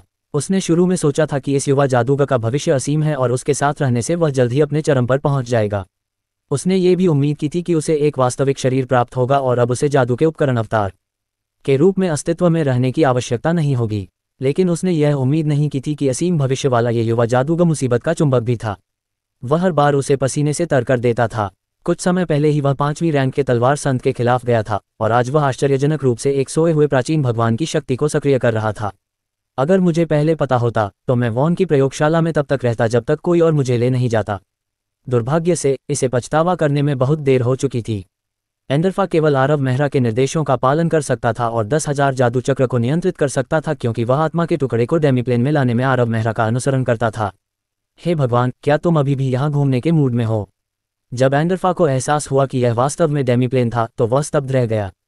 शोर मत करो, आरव मेहरा ने एंडरफा पर चिल्लाया और प्राचीन भगवान की आत्मा के टुकड़े की तलाश शुरू कर दी जिसे उसने वहां फेंक दिया था। आरव मेहरा के लिए यह एकमात्र विकल्प था। वह चाहता तो घाटी से खुद ही भाग सकता था, लेकिन वह लोगों को अपने साथ नहीं ले जा सकता था। इस प्रकार आरव मेहरा ने दूसरों को पहले बाहर भेजा। वह तब तक रुकना चाहता था जब तक कि अन्य सुरक्षित न हो जाएं। तभी वह सहज महसूस कर सकता था और बच सकता था। आरव मेहरा को जल्द ही वह आत्मा का टुकड़ा मिल गया जिसे उसने डेमीप्लेन में फेंक दिया था। यह अब उस जंगल के बीच में पड़ा था, जीवन की समृद्ध आभा बिखेर रहा था। जब आरव मेहरा ने इसे पाया तो वह स्पष्ट रूप से आसपास के पेड़ों को एक दृश्यमान गति से बढ़ते हुए देख सकता था। कई 100 मीटर के भीतर हर पेड़ 100 मीटर की ऊंचाई तक पहुंच गया। वे घने थे और उनमें घने पत्ते थे। इस तरह के पेड़ आदिम जंगलों में उगते थे जो मनुष्यों से अछूते थे और उन्हें इस अवस्था तक विकसित होने में अक्सर सहस्राब्दियों का समय लगता था। लेकिन आरव मेहरा को साफ पता था कि उसकी आंखों के सामने का जंगल कुछ ही महीनों में बड़ा हो गया था। ये सब प्राचीन भगवान के आत्मा के टुकड़े की वजह से था। अब देखते हैं कि हमारी किस्मत कितनी अच्छी है। आरव मेहरा ने डेमीप्लेन के आसमान में उड़ने के लिए 10,000 मंत्र चक्र की शक्ति पर भरोसा किया। स्थान की पुष्टि करने के बाद उसने अपने हाथ में आत्मा के टुकड़े को छोड़ दिया। फिर आरव मेहरा ने देखा कि तेजी से गिरता हुआ वह आत्मा का टुकड़ा एक अजीब शक्ति द्वारा आकर्षित हो रहा था। सौभाग्य से ये दृश्य देखकर आरव मेहरा ने राहत की सांस ली। ऐसा लग रहा था कि दोनों आत्मा के टुकड़े एक ही प्राचीन भगवान से आए थे। चलो एंडरफा, पहले ही हो चुका है। हाँ, हो चुका है। ये कहने के बाद आरव मेहरा ने एक बार फिर प्लेनर पथ खोला और एंडरफा को वापस घाटी में ले गया। घाटी अभी भी काले बादलों और भयंकर तूफानों से ढकी हुई थी, लेकिन एंडरफा को स्पष्ट रूप से महसूस हो रहा था कि भयानक दबाव पहले से ही काफी हद तक कम हो चुका था। क्या हो रहा है? एंडरफा स्तब्ध रह गई। कुछ नहीं, दो आत्मा के टुकड़े लंबे समय से नहीं मिले थे और पहले यादों को ताज़ा करने का फैसला किया। अस्थायी रूप से हमें कुछ समय के लिए अकेला छोड़ दिया। ठीक है, तैयार हो जाओ, हम इस शापित जगह को छोड़ रहे हैं। आरव मेहरा ने अनुमान लगाया कि विलय लगभग पूरा हो जाना चाहिए। निश्चित रूप से जैसे ही आरव मेहरा ने यह कहा, घाटी को ढंकने वाली शक्ति एक बार फिर भारी हो गई। गरजती बिजली, तूफान, सर्वनाशकारी दृश्य एक बार फिर दिखाई दिए। अरे, क्या तुमने नहीं कहा कि वे हमें अकेला छोड़ रहे हैं? हाँ, फिलहाल के लिए, आरव मेहरा ने दुखी होकर जवाब दिया, क्योंकि उसने अपनी जेब से एक क्रिस्टल निकाला और फिर उसे स्टार इंक के मिश्रण में डुबोया और पेड़ के तने पर लिख दिया। सिद्धांत रूप में आरव मेहरा के शब्द पूरी तरह से गलत नहीं थे। आरव मेहरा की पूरी योजना सरल थी। एक ही प्राचीन देवता से आने वाले आत्मा के टुकड़े एक बार मिलने पर विलीन हो जाएंगे, और आरव मेहरा जिस चीज के लिए लड़ रहा था वह था विलय के दौरान का थोड़ा समय। इस बार लियोन और अन्य लोग सुरक्षित रूप से इस जगह से निकल सकते थे और साथ ही आरव मेहरा को एक सरणी बनाने का मौका भी मिल सकता था। सौभाग्य से आरव मेहरा की किस्मत अच्छी थी। आरव मेहरा ने जल्द ही प्राचीन वृक्ष के तने पर एक सरणी पूरी कर ली। अगर सुयास यहाँ होते तो वे निश्चित रूप से देख पाते कि आरव मेहरा ने जो सरणी पूरी की थी वह वही थी जो शून्य पायथन में दिखाई दी थी। ये सही है, ये प्रसिद्ध चीट एरे फॉर्चून बॉक्स था। अब प्राचीन भगवान की शक्ति ने पहले ही पूरी घाटी को कवर कर लिया था, और उस शक्ति के प्रभाव में यहाँ तक कि हस्ट का भी प्रभाव कम हो गया था। फ्लेम फ्लैश और फ्रॉस्ट फ्लैश जैसे निरंतर टेलीपोर्टेशन मंत्रों का तो कहना ही क्या। सौभाग्य से एक तैयार ट्रू स्पिरिट एरे था जिसका उपयोग किया जा सकता था। पेड़ के तने पर ट्रू स्पिरिट एरे पर भरोसा करके आरव मेहरा फॉर्चून बॉक्स को जड़ सकता था। फॉर्चून बॉक्स को पूरा करने के बाद आरव मेहरा ने तुरंत उसमें मैना डाल दी। फिर ट्रू स्पिरिट एरे से शक्ति का एक उछाल आया और उस शक्ति पर भरोसा करके फॉर्चून बॉक्स तुरंत सक्रिय हो गया। जंगल, पौधे, प्राचीन पेड़, ये सब गायब हो गया। जब आरव मेहरा ने फिर से अपनी आंखें खोली तो आसपास का वातावरण पहले से ही काली झुलसी हुई धरती के क्षेत्र में बदल चुका था। मुझे उम्मीद है कि मैं बहुत दूर टेलीपोर्ट नहीं हुआ। आरव मेहरा ने अपने आसपास की चीजों को देखा, अपनी स्थिति निर्धारित करने की कोशिश कर रहा था, जब उसने अचानक अपने पीछे एक भयानक जादुई उतार चढ़ाव महसूस किया। शक्ति का विस्फोट एक पल में एक आर्कमेज को राख में बदल सकता है। शिट, आरव मेहरा चौंक कर मुड़ा। तभी उसने देखा कि आसमान से प्रकाश का एक विशाल स्तंभ गिर रहा है जो कई किलोमीटर से अधिक क्षेत्र को कवर कर रहा है। इसके बाद एक जोरदार गड़गड़ाहट हुई और एक मशरूम के आकार का बादल आसमान में उड़ गया। फिर दुनिया खामोश लग रही थी। आरव मेहरा ने तो यहाँ तक सोचा कि यह भविष्य से नोसेंट जैसा लग रहा है। बहुत करीबी कॉल। आरव मेहरा ने अपने माथे से टपकते ठंडे पसीने को पोंछा। अध्याय 368। आरव मेहरा जानता था कि प्रकाश के उस स्तंभ द्वारा नष्ट की गई जगह वह घाटी थी जहां वह भी गया था, और वह स्तंभ निश्चित रूप से प्राचीन देवता की शक्ति थी। हजारों हजारों वर्षों तक प्राचीन देवता की शक्ति ने घाटी को ढंक रखा था, लेकिन आत्मा के टुकड़े के भूमिगत दबे होने के कारण वह शक्ति कभी बाहर नहीं निकली। आरव मेहरा ने अब उस आत्मा के टुकड़े को हटा दिया और उसे दूसरे आत्मा के टुकड़े के साथ मिला दिया, जिससे घाटी को ढंकने वाली शक्ति अनजाने में सक्रिय हो गई। जैसे ही यह शक्ति फूटी, इसने पूरी घाटी को नष्ट कर दिया। इसके बारे में सोचते हुए, घाटी कई किलोमीटर चौड़ी थी। अगर वह समय रहते घाटी से बाहर नहीं निकलता तो क्या वह राख में नहीं बदल जाता। बहुत भयावह। आरव मेहरा के रोंगटे अभी भी खड़े थे, उसका दिल पागलों की तरह धड़क रहा था क्योंकि वह अपने आसपास की चीज़ों की जांच करने लगा था। यह एक काला मैदान था जो गहरे अंतहीन कोहरे से ढका हुआ था। अगर किसी के पास चील की नज़र भी हो तो भी वह 50 मीटर से ज़्यादा आगे नहीं देख पाएगा। मैं इतना बदकिस्मत कैसे हो सकता हूँ? आरव मेहरा ने भौहें सिकोड़ी। फॉर्चून बॉक्स इतने नापसंद थे क्योंकि कोई कभी नहीं जान सकता था कि वे कहाँ पहुँचेंगे। बिल्कुल इस काले मैदान की तरह। यह एक बहुत ही खराब जगह थी और केवल वह काला कोहरा ही दिखाई दे रहा था। वह बस खुद को सही दिशा में नहीं ले पा रहा था। ऐसी जगह पर कोई भी अपना रास्ता खोने से बच नहीं सकता। रुको, एक काला मैदान। आरव मेहरा चौंक गया क्योंकि उसे कुछ याद आ रहा था। गहरे कोहरे में ढका एक काला मैदान। क्या ये दुर्भाग्य के निशान हो सकते हैं? बिल्कुल नहीं। आरव मेहरा उस निष्कर्ष पर पहुंचकर अवाक रह गया। ये दुर्भाग्य के निशानों की बिल्कुल वैसी ही शक्ल है न?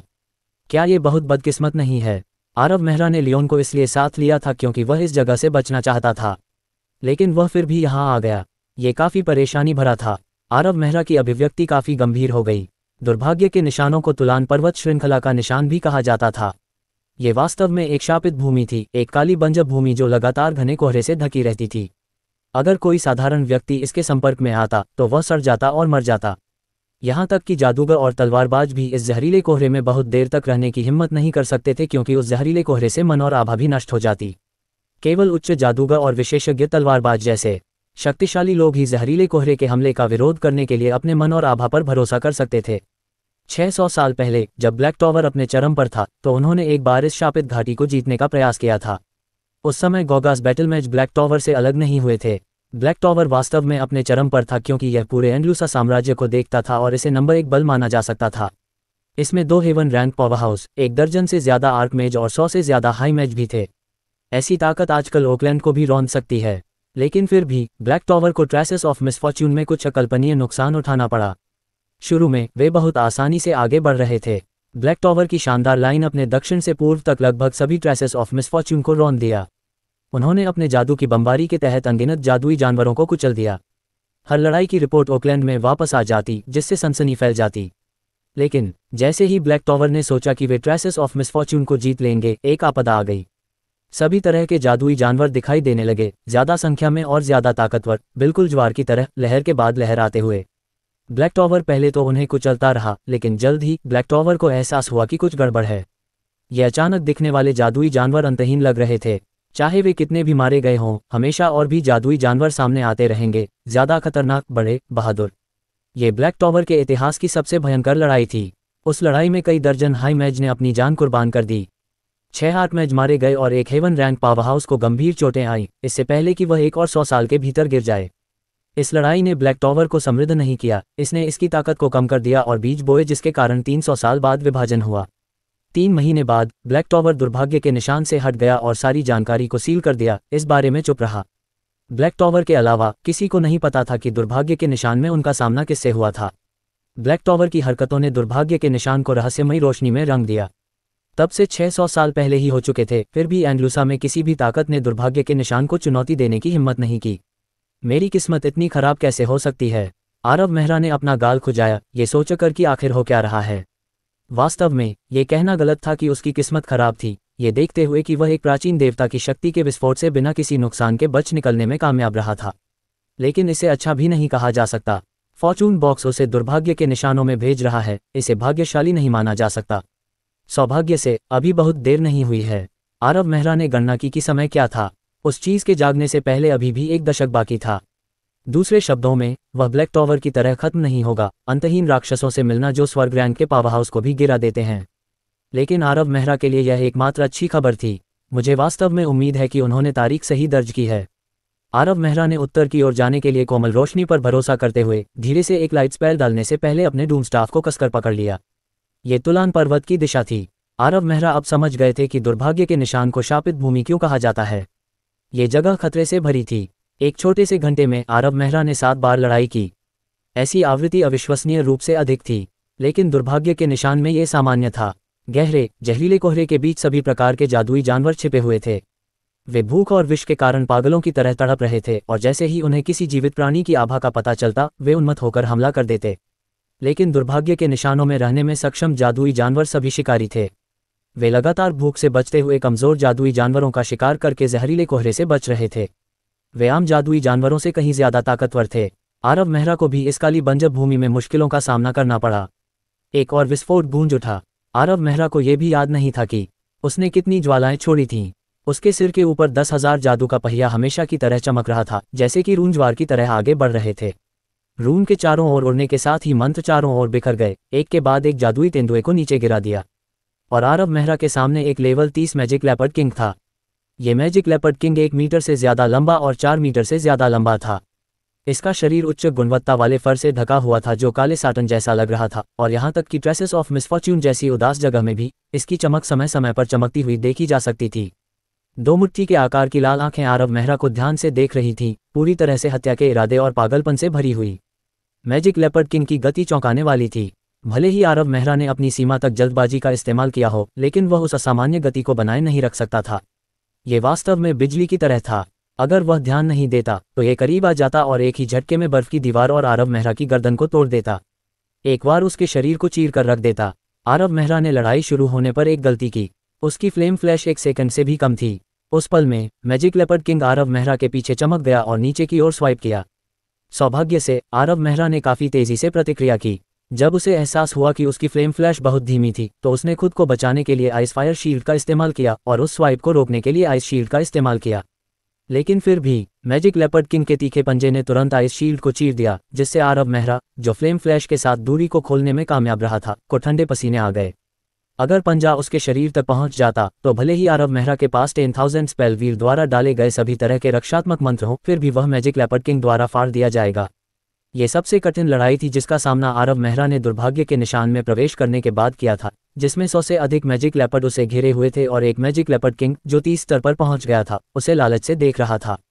सौभाग्य से वह आरव मेहरा था। एंडरफा के नियंत्रण में 10,000 स्पेल व्हील अपनी पूरी शक्ति के साथ फट गया। सभी तरह के मंत्र बरसते रहे। ऊर्जा के व्यय से स्टार मनी और एलिमेंटल एम्बर की रोशनी मंद हो गई। आरव मेहरा ने अनुमान लगाया कि इस ट्रू स्पिरिट मैजिक टूल को अपने चरम पर पहुंचने में पूरा 1 दिन लगेगा। अध्याय 369। आरव मेहरा सैकड़ों जादुई तेंदुओं के हमले का सामना करने में बमुश्किल सक्षम था। जादुई तेंदुआ राजा के लिए उसने कई बार आरव मेहरा को खतरनाक स्थितियों में धकेल दिया, लेकिन आरव मेहरा ने जादुई तेंदुआ राजा को अस्थायी रूप से दबाने के लिए अपनी सारी शक्ति का इस्तेमाल किया। ऊपरी हाथ पाने के बाद भी उसने आराम करने की हिम्मत नहीं की। उसने लगातार 20 फ्लेम बर्स्ट डाले, विस्फोट एक के बाद एक गूंज रहे थे। उसने सांस लेने की हिम्मत नहीं की, इस डर से कि कहीं कोई गलती न हो जाए जिससे उसका लाभ खत्म हो जाए। आरव मेहरा ने इस समय पहले ही 30 फ्लेम बर्स्ट डाले थे। कोई भी द्वितीय श्रेणी का उच्च जादूगर पहले ही अपना सारा मैना खर्च कर चुका होता। यह कोई मजाक नहीं था, क्योंकि आरव मेहरा ने अपनी खुद की कास्टिंग क्षमताओं को पूरी तरह से पार कर लिया था और उसका मंत्र छोटा करना जादू के नियमों से परे था। यह एक मशीन के ओवरलोड होने जैसा था जो उसके मैना और उसके दिमाग पर बहुत बड़ा बोझ डाल रहा था। आरव मेहरा भी इस तरह से लंबे समय तक नहीं लड़ सकता था। लेकिन अब आरव मेहरा के पास मैजिक लेपर्ड किंग को दबाने के लिए फ्लेम बर्स्ट का इस्तेमाल करने के अलावा कोई विकल्प नहीं था। उसे सांस लेने का मौका भी नहीं दिया। अगर वह फ्लेम बर्स्ट डालना बंद कर देता तो मैजिक लेपर्ड किंग उस पर हमला करने के लिए बिजली की गति से दौड़ता।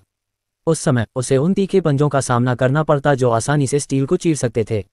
आरव मेहरा अब जुआ खेल रहा था। वह ये देखने के लिए जुआ खेल रहा था कि उसके और मैजिक लेपर्ड किंग में से कौन पहले गिरेगा। लपटें निकलती रहीं, जिससे अग्नि तत्व जाग उठे। 31वां, 32वां, 33वां, 34वां। गड़गड़ाहट लगातार गूंजती सुनाई दे रही थी। एक के बाद एक फ्लेम बर्स्ट ने मैजिक लेपर्ड किंग को नष्ट कर दिया। गहरी आवाजें और चमकदार चिंगारियां हवा में भर गईं, जिससे ऐसा लग रहा था कि इस दुनिया में केवल फ्लेम बर्स्ट ही मौजूद हैं। मैजिक लेपर्ड किंग के अलावा फायरिंग जोन में कोई और मैजिक लेपर्ड नहीं था, और इसके अलावा उस बमबारी के बाद अब अंधेरी जमीन धुआं छोड़ रही थी। आरव मेहरा ने जादू करना जारी रखा, अपनी मैजिक एरे को उसकी सीमा तक जगाया और अपनी कास्टिंग के साथ साथ अपने मंत्र को जितना संभव हो सके उतना छोटा किया। उसने एक अंतिम फ्लेम बर्स्ट किया जो उसका 50वां था। पिछले सभी की तरह मैजिक लेपर्ड किंग पर गिरने से पहले फ्लेम बर्स्ट आसमान में उड़ गया, लेकिन इस बार इसके बाद एक शोकपूर्ण और भयावह चीख सुनाई दी। मैजिक लेपर्ड किंग की खूनी आंखें धीरे धीरे धुंधली हो गईं क्योंकि उसका जला हुआ शरीर आखिरकार अपना वजन सहन नहीं कर सका। मैजिक लेपर्ड किंग की मौत ने युद्ध में कुछ बड़े बदलाव किए। बचे हुए मैजिक लेपर्ड ने तुरंत अपना सहारा खो दिया और उनकी खूनी आंखों में डर देखा जा सकता था।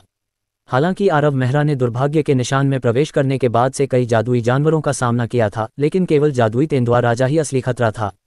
लेकिन अब वह मर चुका था। उसने भागते हुए जादुई तेंदुओं पर शायद ही ध्यान दिया हो। एंडिफा के नियंत्रण में 10,000 जादू का पहिया भयानक शक्ति के साथ फट गया और उसने जिन जादुई तेंदुओं को निशाना बनाया उनका नरसंहार किया। लड़ाई जल्द ही समाप्त हो गई। केवल 1 दर्जन जादुई तेंदुए भागने में सफल रहे, जबकि बाकी बर्फीली लाशें जमीन पर गिर गईं। उसके चचेरे भाई दुर्भाग्य के निशान में नहीं थे, इसलिए आरव मेहरा को अपनी लूट खुद ही इकट्ठा करनी पड़ी। सौभाग्य से लेवल 30 स्पिरिट मैना क्रिस्टल ने लूट को साफ करते समय उसकी रुचि बनाए रखी। युद्ध के मैदान को साफ करने के बाद आरव मेहरा आगे बढ़ता रहा, क्योंकि वह जानता था कि इन लाशों की खूनी गंध कई और जादुई जानवरों को अपनी ओर आकर्षित करेगी। 3 दिनों तक आरव मेहरा उत्तर दिशा में तुलान पर्वत श्रृंखला की ओर दौड़ता रहा। रास्ते में तरह तरह के जादुई जानवर दिखाई दिए, जैसे कोई ज्वार भाटा हो। आरव मेहरा भूल गया कि उसने कितनी बार जादुई जानवरों का सामना किया, लेकिन उसे लगा कि वहां 100 के करीब लहरें थीं। कुछ में मुट्ठी भर जादुई जानवर थे, जबकि कुछ में 100 के करीब। उसने मैजिक लेपर्ड किंग के स्तर पर 2 जादुई जानवरों को भी मार डाला, जिससे उसे कुल 3 स्पिरिट मैना क्रिस्टल मिले। जहां तक लेवल 20 से ऊपर के मैना क्रिस्टल की बात है, तो उसे ये भी नहीं पता था कि उसके पास कितने हैं। उसका काला लबादा खून के धब्बों से ढका हुआ था, लेकिन ये जादुई जानवरों का खून था। पिछले 3 दिनों में आरव मेहरा ने अपना 99% समय दुर्भाग्य के निशानों में लड़ते हुए बिताया। इस युग में आने के बाद से यह उसका सबसे कठिन दौर रहा होगा। यहाँ तक कि मेहरा परिवार के 3 तलवार संतों में से एक से लड़ना भी इसकी तुलना नहीं कर सकता। ये ध्यान देने योग्य बात है कि इस तरह के कठिन युद्ध क्षेत्र में लड़ने से उसकी जादू करने की क्षमता और 10,000 जादू चक्र पर उसका नियंत्रण और भी बढ़ गया। जैसे जैसे वह आगे बढ़ता गया, घना जहरीला कोहरा कम होता गया। वह बिना किसी दुर्घटना के दुर्भाग्य के निशानों से गुजर रहा था। अब वह काली बंजर भूमि के किनारे पर था। 3 दिनों की लगातार लड़ाई के बाद भी आरव मेहरा अजीब नहीं लग रहा था। मैजिक एरे हमेशा अपनी सीमा तक घूम रहा था, जिससे वह अपने आसपास की किसी भी चीज को मिस नहीं कर पा रहा था। ये दुर्भाग्य के निशानों का किनारा था। हालांकि यह पहले जितना खतरनाक नहीं था, लेकिन 9वीं रैंक के उच्च जादूगर से नीचे का कोई भी व्यक्ति लापरवाही के एक पल में अपनी जान गंवा सकता था। 50 मीटर आगे जंगल में एक काला अजगर कुंडली मारे बैठा था। इसकी भयावह त्रिकोणीय आंखें आरव मेहरा को घूर रही थीं, और ऐसा लग रहा था जैसे वह आगे बढ़ने के लिए तैयार है। एक स्तर 25 ब्लैक फॉरेस्ट अजगर। आरव मेहरा, जो हाई अलर्ट पर था, के लिए कोई भी जादुई जानवर उससे छिप नहीं सकता था। जैसे ही वह इस जादुई जानवर को मारने के लिए तैयार हुआ, उसके हाथों में एक चिंगारी दिखाई दी। लेकिन वह अचानक भौचक्का हो गया। उसने दूर से देखा और कुछ मन में उतार चढ़ाव महसूस किया। उसने 3 जादूगर आंखें छोड़ीं और पाया कि 4 लोग अच्छी ताकत के साथ आ रहे हैं, हालांकि वे अभी भी कई 100 मीटर दूर थे। 5वीं रैंक का हाई मैज, 4थी रैंक का विशेषज्ञ तलवारबाज, 6ठी रैंक का विशेषज्ञ तलवारबाज और 3री रैंक का दिव्य तीरंदाज। ये लाइनअप नोसेंट में भी दुर्जय माना जाएगा, लेकिन वे दुर्भाग्य के निशान के बाहरी इलाके में थे। आरव मेहरा के लिए ये समूह एक ब्लेड के किनारे पर चल रहा था। अगर बदकिस्मत रहे तो वे पागल जादुई जानवरों के एक समूह से मिलेंगे और संभवतः विनाश का सामना करेंगे। लेकिन ऐसे कई लोग थे जो इस दुनिया में आपदा को आमंत्रित करना पसंद करते थे, और आरव मेहरा ने दूसरों के व्यवसाय में हस्तक्षेप करने की योजना नहीं बनाई थी। Black forest Python. युवा हाई मैज ने पलक झपकते ही मैना में उतार चढ़ाव जारी कर दिया। अपने हाथ को ऊपर उठाकर उनके सामने एक बर्फ की दीवार खड़ी कर दी, जबकि उनसे कुछ दर्जन मीटर आगे ब्लैक फॉरेस्ट पायथन पर 1 दर्जन फ्रॉस्ट स्पाइक्स फायर किए। युवा हाई मैज अपनी खुशी को छिपा नहीं सका, क्योंकि उसकी आंखें ब्लैक फॉरेस्ट पायथन पर टिकी हुई थीं और वह बगल में खड़े आरव मेहरा को पूरी तरह से अनदेखा कर रहा था। वह काफी कुशल जादूगर था और उसका लड़ाई का अनुभव, साथ ही उसकी शक्ति लियोन से थोड़ी बेहतर थी। शिकार करने के लिए तैयार हो रहा ब्लैक फॉरेस्ट पायथन अचानक परेशान हो गया और स्वाभाविक रूप से क्रोधित हो गया। ठंडी आभा कुछ दर्जन मीटर तक फैल गई और एक पल में जंगल सूख गया। उसी समय एक छाया पागल गति से उड़ी, जिसने आसानी से युवा जादूगर के फ्रॉस्ट स्पाइक्स को चकमा दे दिया। लेकिन जो उसका इंतजार कर रहा था वह 8 फ्रॉस्ट लांस थे। वह समय पर चकमा देने में कामयाब नहीं हुआ और उनमें से 2 ने उसे मार दिया। उसका खूनी मुंह अचानक खुल गया और उसकी सांप की जीभ से तीखी गंध फैलने के साथ ही फिसलन होने लगी। इसने उस युवा जादूगर पर जहर की एक गेंद थूकी जिसने इसे क्रोधित कर दिया था। ये रूनिक शील्ड के लिए एकदम सही समय था, और निश्चित रूप से युवा जादूगर ने इसे ठीक उसी समय डाला जब बर्फ की दीवार ढह गई। 5 जहरीली गेंदों को रोकने से पहले इसे मंद कर दिया। युवा जादूगर का चेहरा अभी भी भावहीन था, क्योंकि उसने उन 5 सेकंड का उपयोग फायर ड्रैगन मंत्र को डालने के लिए किया था, जिसने अचानक ब्लैक फॉरेस्ट पायथन को निगल लिया। ब्लैक फॉरेस्ट पायथन ने आग की लपटों से टकराते ही एक शोकपूर्ण आवाज निकाली। एक बिजली जैसी आकृति चमक उठी, जिसमें एक तलवार थी जो आग की लपटों से भरी हुई थी, और उस ब्लैक फॉरेस्ट पायथन पर घातक प्रहार किया। यह एक बेहद खूबसूरत महिला थी जिसका रंग गोरा था और कमर तक लाल बाल थे। जमीन पर अजगर को देखते हुए उसने पूछा, ऑर्सन, क्या ये संतोषजनक है? इस ब्लैक फॉरेस्ट अजगर को ट्रैक करने में पूरा दिन लग गया।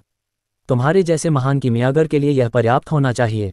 तुम शायद ही कभी कोई औषधि निकालते हो, फिर भी तुम हमेशा हमें जादुई सामग्री इकट्ठा करने के लिए कहते हो। अगली बार इस तरह की किसी चीज़ के लिए मेरी तलाश मत करना। इस समय दिव्य तीरंदाज और विशेषज्ञ तलवारबाज ने उसे पकड़ लिया। उन्होंने ब्लैक फॉरेस्ट अजगर की लाश देखी और खुश होने से खुद को रोक नहीं पाए। तुम कौन हो? खुश युवा हाई मैज ने आखिरकार उनसे थोड़ी दूर पर एक अजीब व्यक्ति को देखा। उसने खून के धब्बों से लथपथ एक फटा हुआ लबादा पहना हुआ था और एक साधारण दिखने वाला जादू का डंडा थामे हुए था। उसके मान में उतार चढ़ाव ने उसे हाई मैच दायरे के दूसरे रैंक पर पहुंचा दिया। ऑर्सन भौहें सिकोड़ने से खुद को रोक नहीं पाया, उसके चेहरे पर तिरस्कार स्पष्ट था। एक दूसरे दर्जे का उच्च जादूगर यहाँ अकेले आने की हिम्मत कर सकता है? उसे सच में ये भी नहीं पता होगा कि उसकी मौत कैसे हुई। मैं आरव मेहरा ने 4 लोगों के इस समूह को देखने से पहले ब्लैक फॉरेस्ट पाइथन को देखा। उसने रुकने की योजना नहीं बनाई थी और वह सिर्फ पास से गुजरना चाहता था, लेकिन जैसे ही वह जवाब देने वाला था, युवा उच्च जादूगर ने उसे बीच में रोक दिया। मुझे पता है कि तुम क्या सोच रहे हो, तुमने ब्लैक फॉरेस्ट पाइथन को पहले पाया। युवा उच्च जादूगर ने देखा कि अजीब दिखने वाला जादूगर ब्लैक फॉरेस्ट पाइथन की लाश को लालच से देख रहा था और घृणा से आरव मेहरा को देखते हुए ठंडी सांस लेने से खुद को रोक नहीं पाया। एक दुर्लभ रूप से देखा जाने वाला लेवल 25 जादुई जानवर, इसके पूरे शरीर का उपयोग काफी मूल्यवान जादुई सामग्री के रूप में किया जा सकता है। यह ऐसी चीज नहीं है जिसे तुम जैसे कमतर उच्च जादूगर बर्दाश्त कर सकें। उद्धरण चिन्ह ... उद्धरण चिन्ह। आरव मेहरा मासूम था, फिर भी उस युवा उच्च जादूगर ने उसे युद्ध की लूट का लालच करने वाला व्यक्ति समझ लिया था।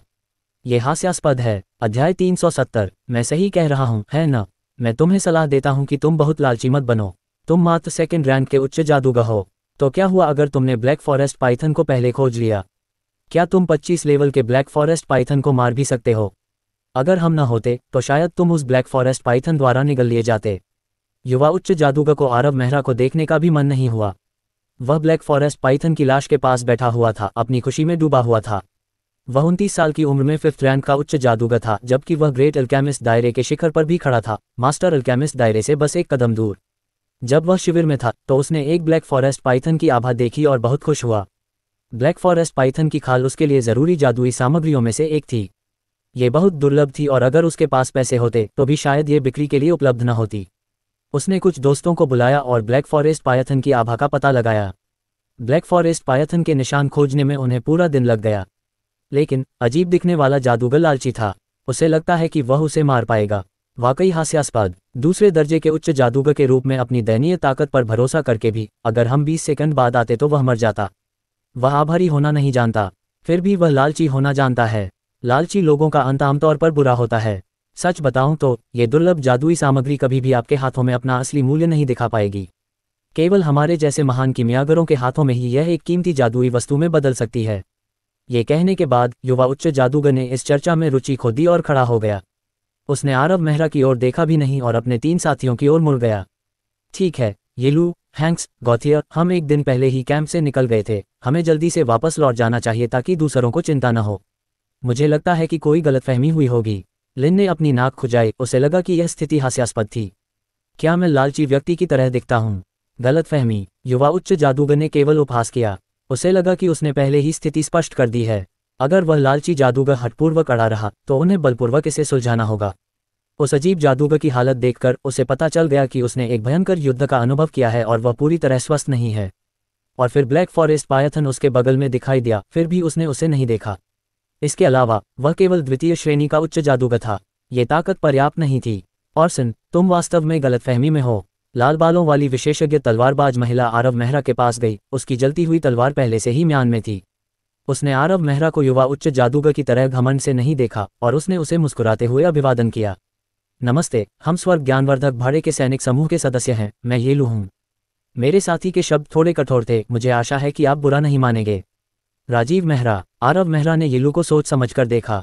वह उसके अच्छे रूप रंग से आकर्षित नहीं था, बल्कि कुछ सोच रहा था। मंदिर के शूरवीर और स्वर्ग ज्ञानवर्धक भाड़े के सैनिक समूह एक ही स्थान पर दिखाई दे रहे हैं। ये कितना संयोग है।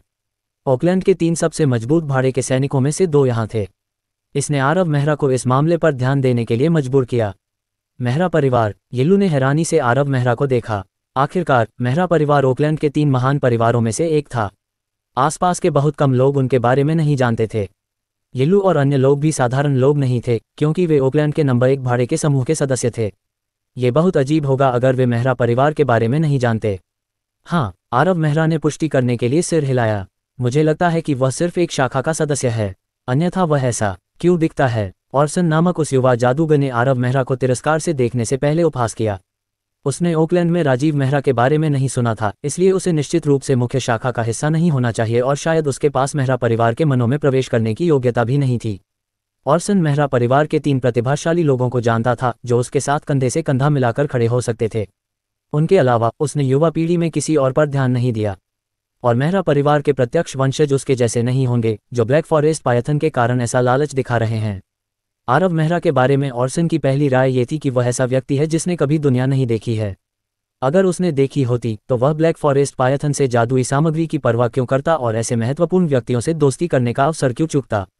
ऑर्सन के आर्कमेज बनने की बहुत संभावना थी और सबसे अधिक संभावना है कि वह हेवन एनलाइटनिंग मर्सिनरी ग्रुप का उपनेता भी बन जाता। ऑकलैंड के नंबर 1 भाड़े के समूह का एक उपनेता बहुत प्रभावशाली व्यक्ति था, उससे दोस्ती करना बहुत अमीर बनना होगा।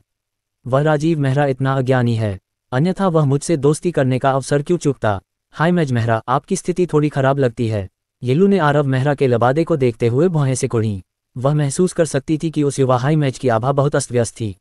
ऐसा लग रहा था कि वह एक भयंकर युद्ध से गुजरा है और उसकी स्थिति गंभीर थी। ये सोचते हुए येलू ने एक मूल्यवान औषधि निकाली और उसे आरव मेहरा को सौंप दिया। हाय मैज मेहरा, आपको इसे पीना चाहिए। क्या मैं पूछ सकता हूँ कि आप कहाँ जा रहे हैं? हमारे हेवन एनलाइटनिंग मर्सिनरी ग्रुप का कैंप बहुत दूर नहीं है। यदि आप अपना रास्ता भूल गए हैं या यदि आप ओकलैंड वापस जाना चाहते हैं तो आप हमारे साथ कैंप में वापस आ सकते हैं। आखिरकार ये जगह बहुत खतरनाक और बहुत सुरक्षित नहीं है। ऑर्सन की तरह उसने सोचा कि आरव मेहरा मेहरा परिवार का एक महत्वपूर्ण शाखा सदस्य नहीं था। वह युवा दिखता था और एक द्वितीय श्रेणी का हाई मैच था जो दर्शाता था कि जादू के क्षेत्र में उसका उपहार बहुत अच्छा था। हेवन एनलाइटनिंग मर्सिनरी ग्रुप की प्रतिभाओं की तुलना में वह सर्वश्रेष्ठ में से एक होगा, केवल ऑर्सन से थोड़ा कमतर। ये सोचकर वह उसे अपने साथ जोड़ने की कोशिश करने से खुद को रोक नहीं पाए। एक मेहरा हाई मैच जिसमें अच्छी जादुई प्रतिभा है लेकिन जो मेहरा परिवार का समर्थन हासिल नहीं कर सकता, वह निश्चित रूप से भविष्य में कुछ खास नहीं कर पाएगा। अगर वह हेवन एनलाइटनिंग मर्सिनरी ग्रुप का सदस्य बन जाता है तो उसके लिए कप्तान बनना मुश्किल नहीं होगा। उसे एक कीमती औषधि देना और उसे हेवन एनलाइटनिंग मर्सिनरी कैंप में आमंत्रित करना, यह ऐसा उपचार नहीं था जिसका हर कोई आनंद ले सके। उसका मतलब बहुत स्पष्ट था। अगर वह समझ नहीं पाता तो आरव मेहरा के दिमाग में कोई समस्या होगी। लेकिन ये पता चला कि उसने बहुत ज्यादा सोच लिया था। आपके अच्छे इरादों के लिए धन्यवाद, विशेषज्ञ तलवारबाज येलू। आरव मेहरा ने येलू की औषधि को अस्वीकार करते हुए अपना सिर हिलाया। अपने बाहरी रूप को छोड़कर आरव मेहरा वास्तव में काफी अच्छा कर रहा था। वह अपनी जादुई व्यूह रचना को और कैसे जगा सकता था। उसे दूसरों पर एहसान करना पसंद नहीं था। विशेषज्ञ तलवारबाज येलू, मैं आपसे कुछ चर्चा करना चाहता हूँ। हम, क्या बात है? येलू ने अविश्वास से आरव मेहरा को देखा और सोचा उसने मना कर दिया। उसने वाकई मना कर दिया। वह कैसे मना कर सकता है? येलू समझ नहीं पाया। क्या वह स्वर्ग ज्ञानवर्धक भाड़े के सैनिकों के समूह को अपनी नजरों में नहीं रखता? यह असंभव है। कौन जानता है कि हर साल कितने शक्तिशाली लोग स्वर्ग ज्ञानवर्धक भाड़े के सैनिकों के समूह में शामिल होने की कोशिश करते हैं। विशेषज्ञ तलवारबाजों, उच्च जादूगरों और दिव्य तीरंदाजों की कोई कमी नहीं है। मैं तुम्हें अपने शिविर तक ले जाने के लिए काम पर रखना चाहता हूँ। जादुई जानवरों के रास्ते में हर जगह होने के कारण, ज़्यूबन और उसके 3 चचेरे भाइयों के आसपास न होने के कारण ये बहुत असुविधाजनक था, लेकिन स्वर्ग ज्ञानवर्धक भाड़े के सैनिकों से मिलने से यह मुद्दा सुलझ गया।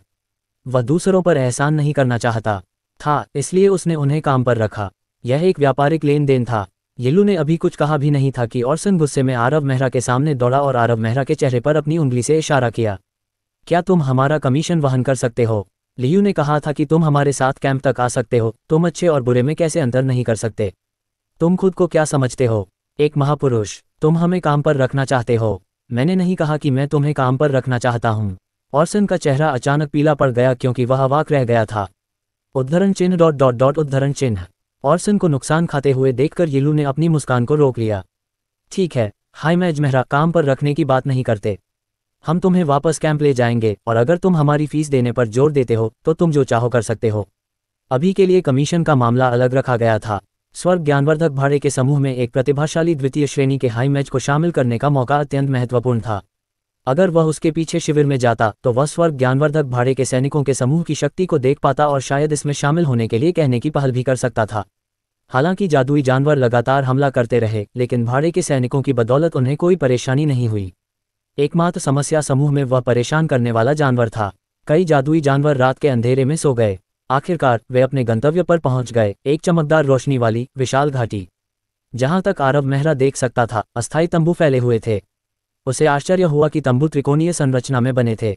क्या स्वर्ग ज्ञानवर्धक भाड़े के सैनिकों का समूह ही यहाँ तैनात नहीं है? उच्च जादूगर मेहरा, आपको रात के लिए तंबू में ही रहना चाहिए, बेतहाशा इधर उधर मत भागना। येलू अपनी निराशा को मुश्किल से छिपा पाए। जब से 4 लोगों का समूह दुर्भाग्य के निशानों से वापस आया है, वह कई मौकों पर आरव मेहरा को संकेत देती रही, फिर भी वह युवा उच्च जादूगर विचलित रहा और हमेशा विषय बदल देता था। यह इस हद तक था कि जब वह शिविर में लौटा तो येलू का रवैया ठंडा हो गया था। ऑर्सन नामक वह उच्च जादूगर मूल रूप से आरव मेहरा की आलोचना करना चाहता था, लेकिन उसके पहुंचते ही उसे बुला लिया गया। हमारा स्वर्ग ज्ञानवर्धक भाड़े का समूह यहाँ तैनात एकमात्र समूह नहीं है। येलू ने रुककर अपनी आवाज़ कम कर ली। मंदिर के शूरवीर और लाल ड्रैगन भाड़े के सैनिक भी वहाँ हैं, इसलिए तुम्हें इधर उधर भागना नहीं चाहिए। अगर कुछ हुआ तो बहुत परेशानी होगी। जैसा कि अपेक्षित था, आरव मेहरा मुस्कुराया और संदेह का दिखावा किया।